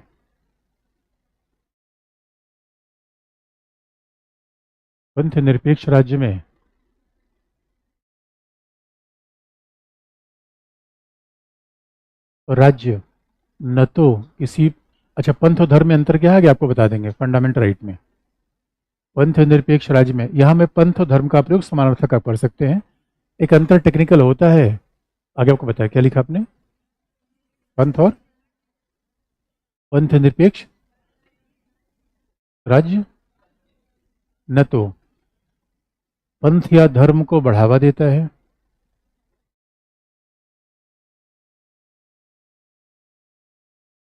न तो पंथ या धर्म को बढ़ावा देता है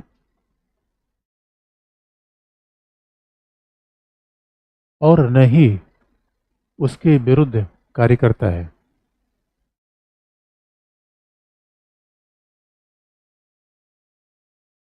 न तो पंथ या धर्म को बढ़ावा देता है, न ही उसके विरुद्ध कार्य करता है।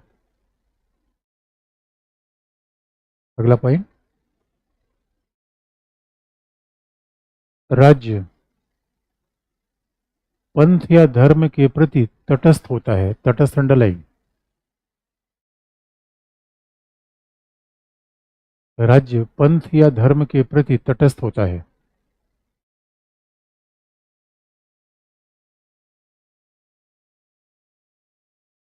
इसलिए राज्य और पंथ के बीच विभाजन होता है।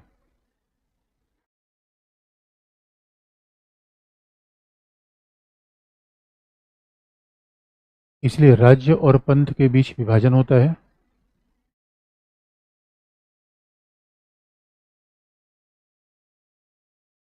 राज्य और पंथ के बीच विभाजन होता है क्योंकि पंथ व्यक्तियों की आस्था का विषय है।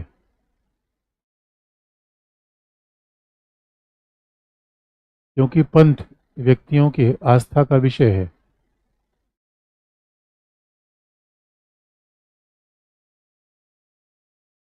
पंथ व्यक्तियों की आस्था का विषय है, जबकि राज्य का सरोकार भौतिक मामलों से होता है। पंथ व्यक्तियों की आस्था का विषय है, जबकि राज्य का सरोकार, राज्य का संबंध भौतिक आर्थिक मामलों से होता है।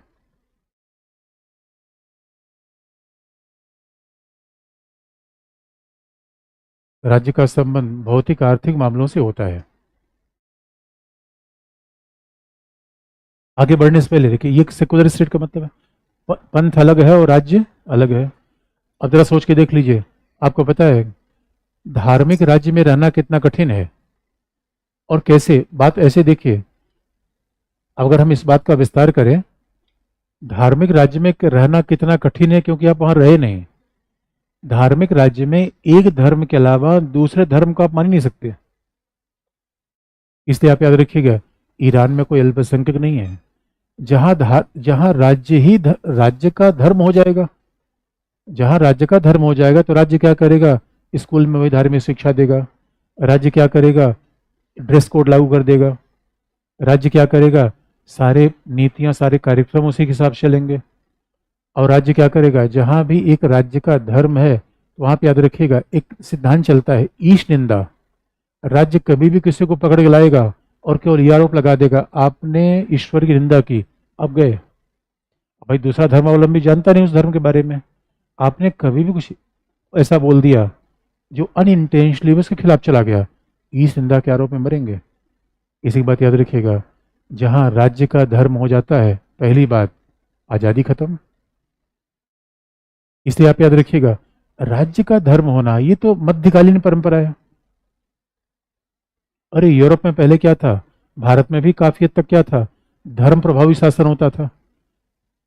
इस वजह से आप याद रखिएगा, जहां राज्य का धर्म हो जाएगा आजादी जाएगी नंबर एक, समानता जाएगा नंबर दो।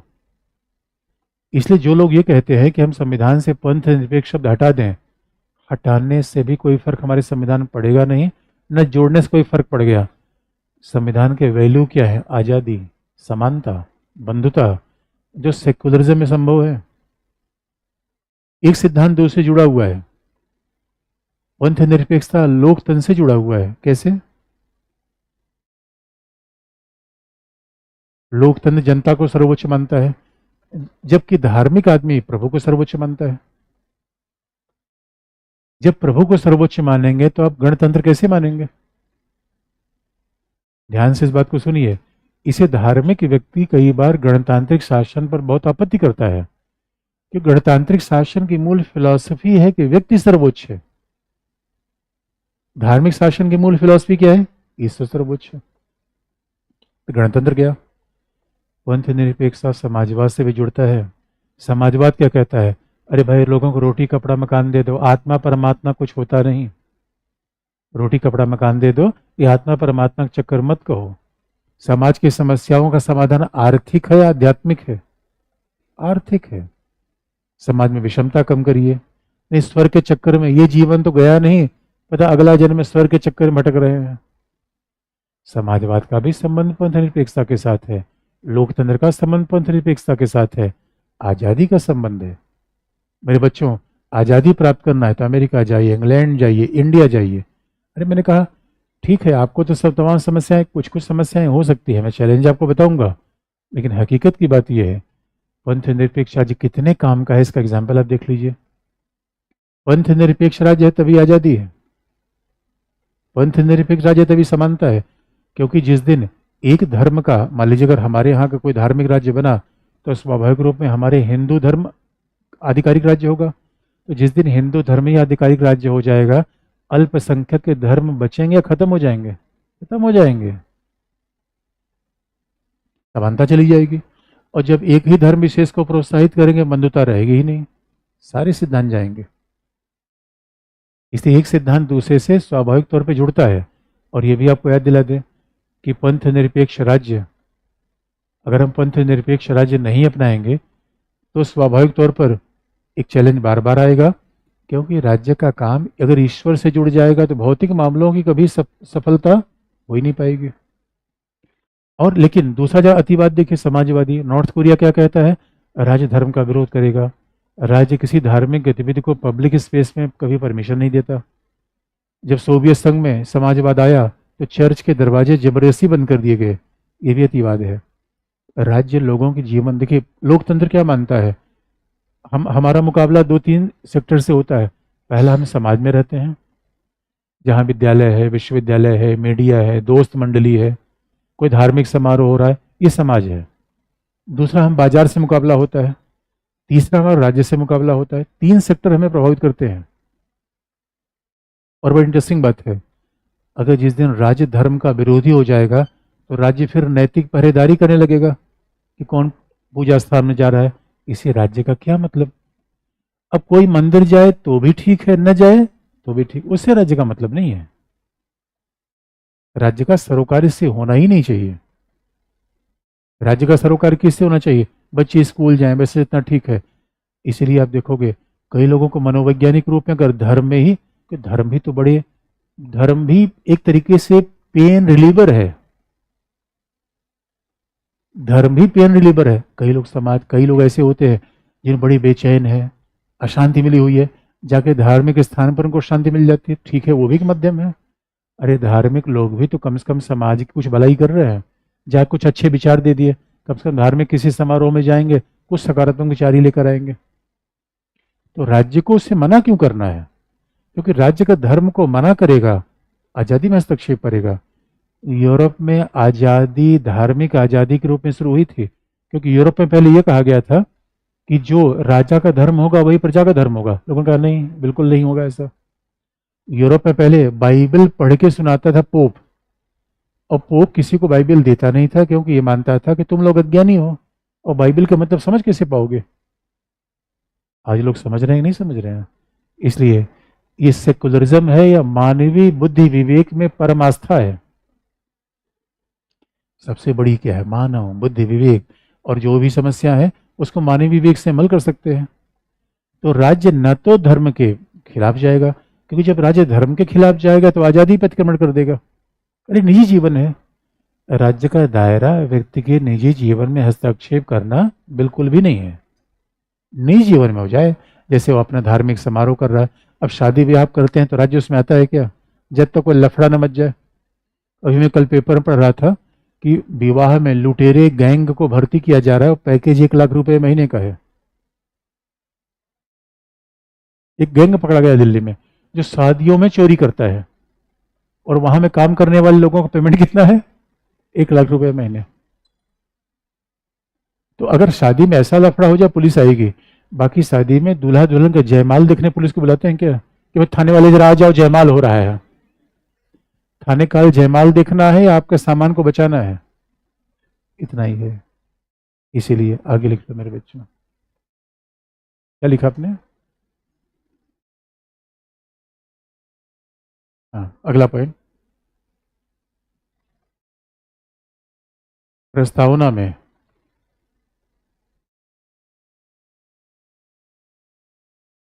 में पंथ निरपेक्ष शब्द भी 42वें संविधान संशोधन से जोड़ा गया।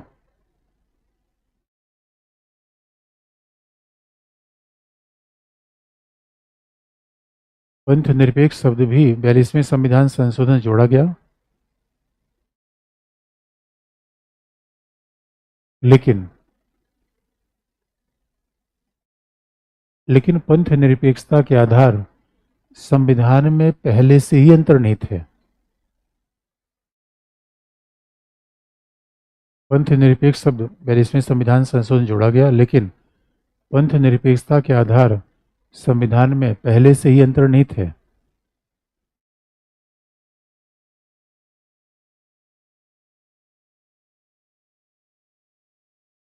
पंथ निरपेक्षता के आधार संविधान में पहले से ही अंतर्निहित है, जिसके उदाहरण निम्नलिखित हैं। पंथ निरपेक्षता के आधार संविधान में पहले से अंतर्निहित है, जिसके उदाहरण निम्नलिखित हैं।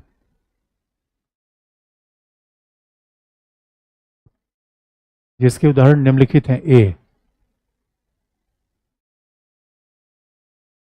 प्रस्तावना में जनता को सर्वोच्च माना गया है, ईश्वर को नहीं। ए, प्रस्तावना में आम जनता को सर्वोच्च माना गया है, ईश्वर को नहीं।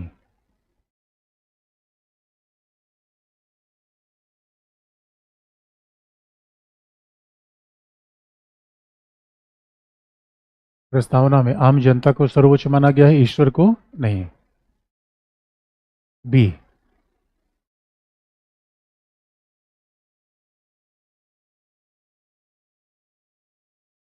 प्रस्तावना में उपासना और आस्था की स्वतंत्रता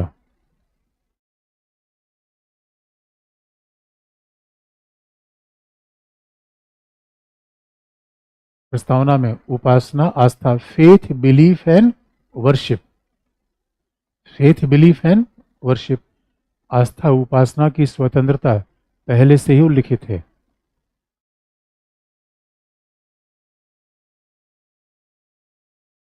आस्था उपासना की स्वतंत्रता पहले से उल्लिखित है। अब देखिए, इसीलिए देखिए डॉक्टर अम्बेडकर ने मना कर दिया था, उनका सेकुलरिज्म मत शामिल करिए, पहले से है भाई हमारे यहाँ। तो लिबर्टी में क्या है? लिबर्टी में क्या है? अभिव्यक्ति भी है, अभिव्यक्ति भी है, विचार भी है। अभिव्यक्ति विचार के पास क्या कहते हैं? बी एफ, इसका मतलब belief and faith. W, worship. ये तीनों बातें भाई। उपासना की आजादी का मतलब है आपका आराध्य कौन होगा आप तय करेंगे, सरकार तय करेगी? आप तय करेंगे, यही तो उपासना है। उसके बाद फिर आस्था, निजी क्षेत्र है भाई, कहाँ हमारी आस्था है कहाँ नहीं है, इसका राज्य से मतलब नहीं है। यही तो पंथ निरपेक्ष राज्य का सबसे बड़ा एग्जाम्पल है। आस्था राज्य का होगा या हमारा? हमारा। उपासना की पद्धति मैं तय करूंगा या राज्य तय करेगा? मैं तय करूंगा। तीसरा पॉइंट लिख लीजिए। मूल अधिकारों के अनुच्छेद 25 से 28 के बीच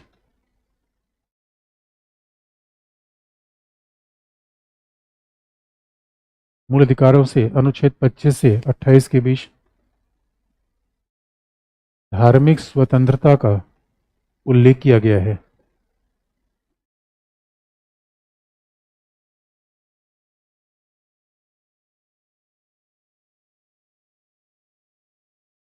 अनुच्छेद 25 से 28 के बीच धार्मिक स्वतंत्रता का उल्लेख किया गया है। इसलिए आप याद रखिए, ये प्रस्तावना है, संविधान की चाबी है। प्रस्तावना है जीपीएस से, जो चीज प्रस्तावना में लिखी उसी का विस्तार तो पूरा संविधान है। इसे समाजवाद लिखा गया, निदेशक तत्व का पूरा अध्याय समाजवाद की बात करता है। सेकुलरिज्म हर जगह हमारे यहाँ लिखा गया है। ये बताइए, हमारा संविधान से कितने एग्जाम्पल बताऊं? हमारा जो मतदान का अधिकार है वो धर्म के आधार पर है, नागरिक के अधिकार पे है। कितनी बड़ी बात है। कोई पदाधिकारी कोई पदाधिकारी भारत का राष्ट्रपति, प्रधानमंत्री, सांसद बन सकता है। क्या वो धर्म बाधा है क्या? नहीं, धर्म बाधा नहीं है। कितनी बड़ी बातें हैं हमारे संविधान में। तो ये सरकार थोड़ी सरकार तो बोल बचन करती है कि ये कर देंगे वो कर देंगे, कुछ नहीं कर पाएगी।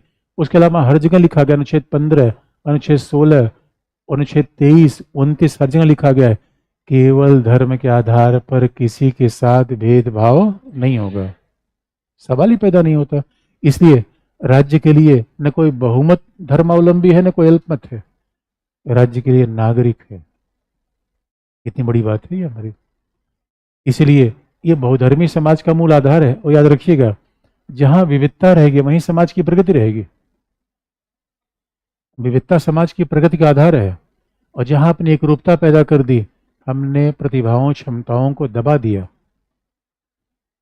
अरे विविधता होती है वो, क्योंकि मानव में अपार क्षमता है और मानव को आपने एक सांचे में ढाल दिया, तो आप समझ लीजिए मानवता का सबसे बड़ा नुकसान आपने कर दिया। अगर सोच के देखो, अगर कैटरीना कैफ को तालिबान भेज दिया जाए तो क्या होगा उनका? बताओ, कैटरीना कैफ क्यों भारत में हो पाई? अरे ओ माय गॉड, हमारे यहाँ कैटरीना कैफ, जैकलिन फर्नांडिस, नवरा फतेही सब भारत में ही क्यों आते हैं? आजादी है मेरे बच्चों, याद रखना। हॉलीवुड के बाद सबसे बड़ी फिल्म इंडस्ट्री बॉलीवुड का विकास क्यों हो पाया? कभी सोच के देखो, अब शाहरुख खान तालिबान में हीरो बन पाते? इसी मानव में अनंत क्षमताएं हैं। और आप देखो, जब तालिबानी शासन अफगानिस्तान में आया, कई मॉडल थे, कई फुटबॉलर थे, सब देश छोड़ के भाग गए। तो जब आप प्रतिभाशाली व्यक्ति देश छोड़ के भाग जाएगा, तो देश गरीब होगा या अमीर होगा? गरीब हो जाएगा मेरे बच्चों। इसी विविधता को बना के रखिए, सबसे सीखिए, तभी तो बात बनती है। अब बाकी विवाद आगे बता देंगे, इतना पर्याप्त है। आगे लिख लीजिए, प्रैक्टिस पढ़ाई लिख लीजिए अगले पैराग्राफ से।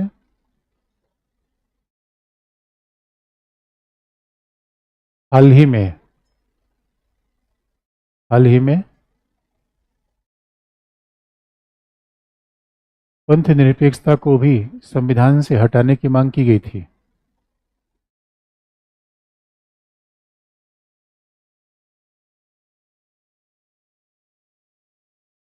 हाल ही में पंथ निरपेक्षता को संविधान से हटाने की मांग की गई थी।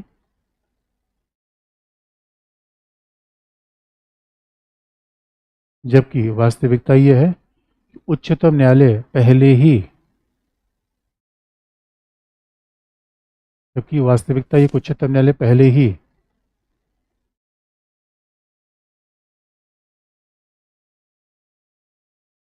एस आर बोमई वाद में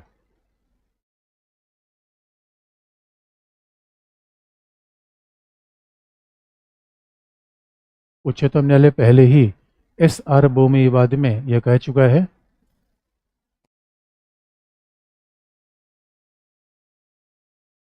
उच्चतम न्यायालय पहले ही एस आर बोमई वाद में यह कह चुका है कि पंथ निरपेक्षता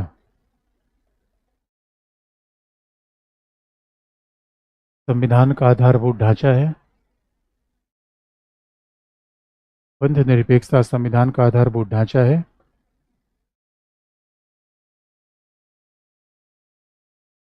यह संविधान की आत्मा है। संविधान का आधारभूत ढांचा है, संविधान की आत्मा है, जिसे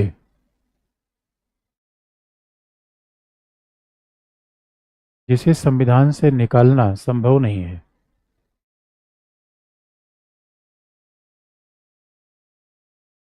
जिसे संविधान से निकालना संभव नहीं है। अब हमने पहले बताया कि इसमें कई डिबेट है कि धर्मनिरपेक्षता क्या है, पंथ निरपेक्षता क्या है, फिर फ्रांस का मॉडल क्या है, अमेरिका का। ये फंडामेंटल राइट वाले पार्ट में आके बता देंगे आपको। थोड़ी थोड़ी बात हम आगे चलते जाएंगे। यहाँ पे इतनी बात हमने कह दी, इन दो शब्दों को मैंने एक्सप्लेन कर दिया, सेकुलरिज्म, लोकतांत्रिक गणतांत्रिक, ये तो मैंने बता चुका हूँ। अगर आप पूछेंगे कि लोकतंत्र गणतंत्र में अंतर क्या है, तो आगे आपको बता देंगे। लोकतंत्र गणतंत्र में अंतर मैं तब बताऊंगा जब आपको संसदीय शासन ब्रिटेन से कंपेयर करेंगे, अमेरिका से करेंगे, और वो अंतर टेक्निकल ही है। लोकतंत्र के बेसिक मतलब मैंने बता दिए हैं, गणतंत्र के मतलब ही बता दूंगा। इसलिए थोड़ी अलग हम हेडिंग लिख सकते हैं। हेडिंग लिख लीजिए,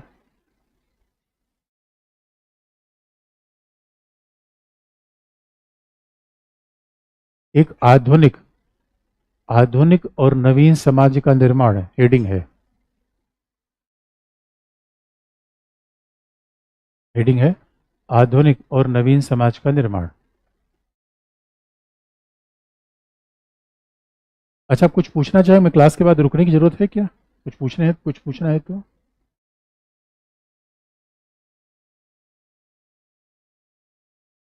जैसा बताइएगा। क्या लिखा आपने? आधुनिक और नवीन समाज का निर्माण। याद रखिए, आधुनिक नवीन समाज का निर्माण कैसे किया जाए, ये आज तक माथापच्ची चल रही है। तो आधुनिक नवीन समाज का निर्माण करते समय क्या ध्यान दूं?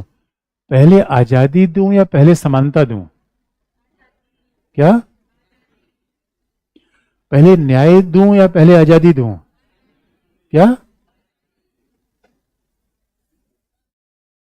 मेरे बच्चों, इसलिए सवाल यह है, पहले अक्षय कुमार को महत्व दूं या पहले हमारे समाज के फुक्कड़ बेरोजगार भाइयों को? किसको? अरे यहां तो तूने बदल दिया स्टैंड, अभी आजादी आजादी की बात कर रहे थे। इसीलिए बात सिंपल सी है, जब हम समाज की बात करते हैं तो याद रखिएगा, आजकल पॉलिटिकल पार्टी के लोग कहते हैं सबका साथ सबका विकास। राजनीतिक दल सबका साथ सबका विकास कहते हैं, करते कम है, लेकिन जो सबकी साथ सबके विकास की बात करता है वो क्या है? हमारा। इसलिए हम कैसे गरीब गुदड़ी के लाल को और शाहरुख खान को एक साथ लेते चले, अडानी को भगा दें या गरीब को भगा दें? कैसे सबको साथ लें? अगली क्लास में। आज के लिए इतना है।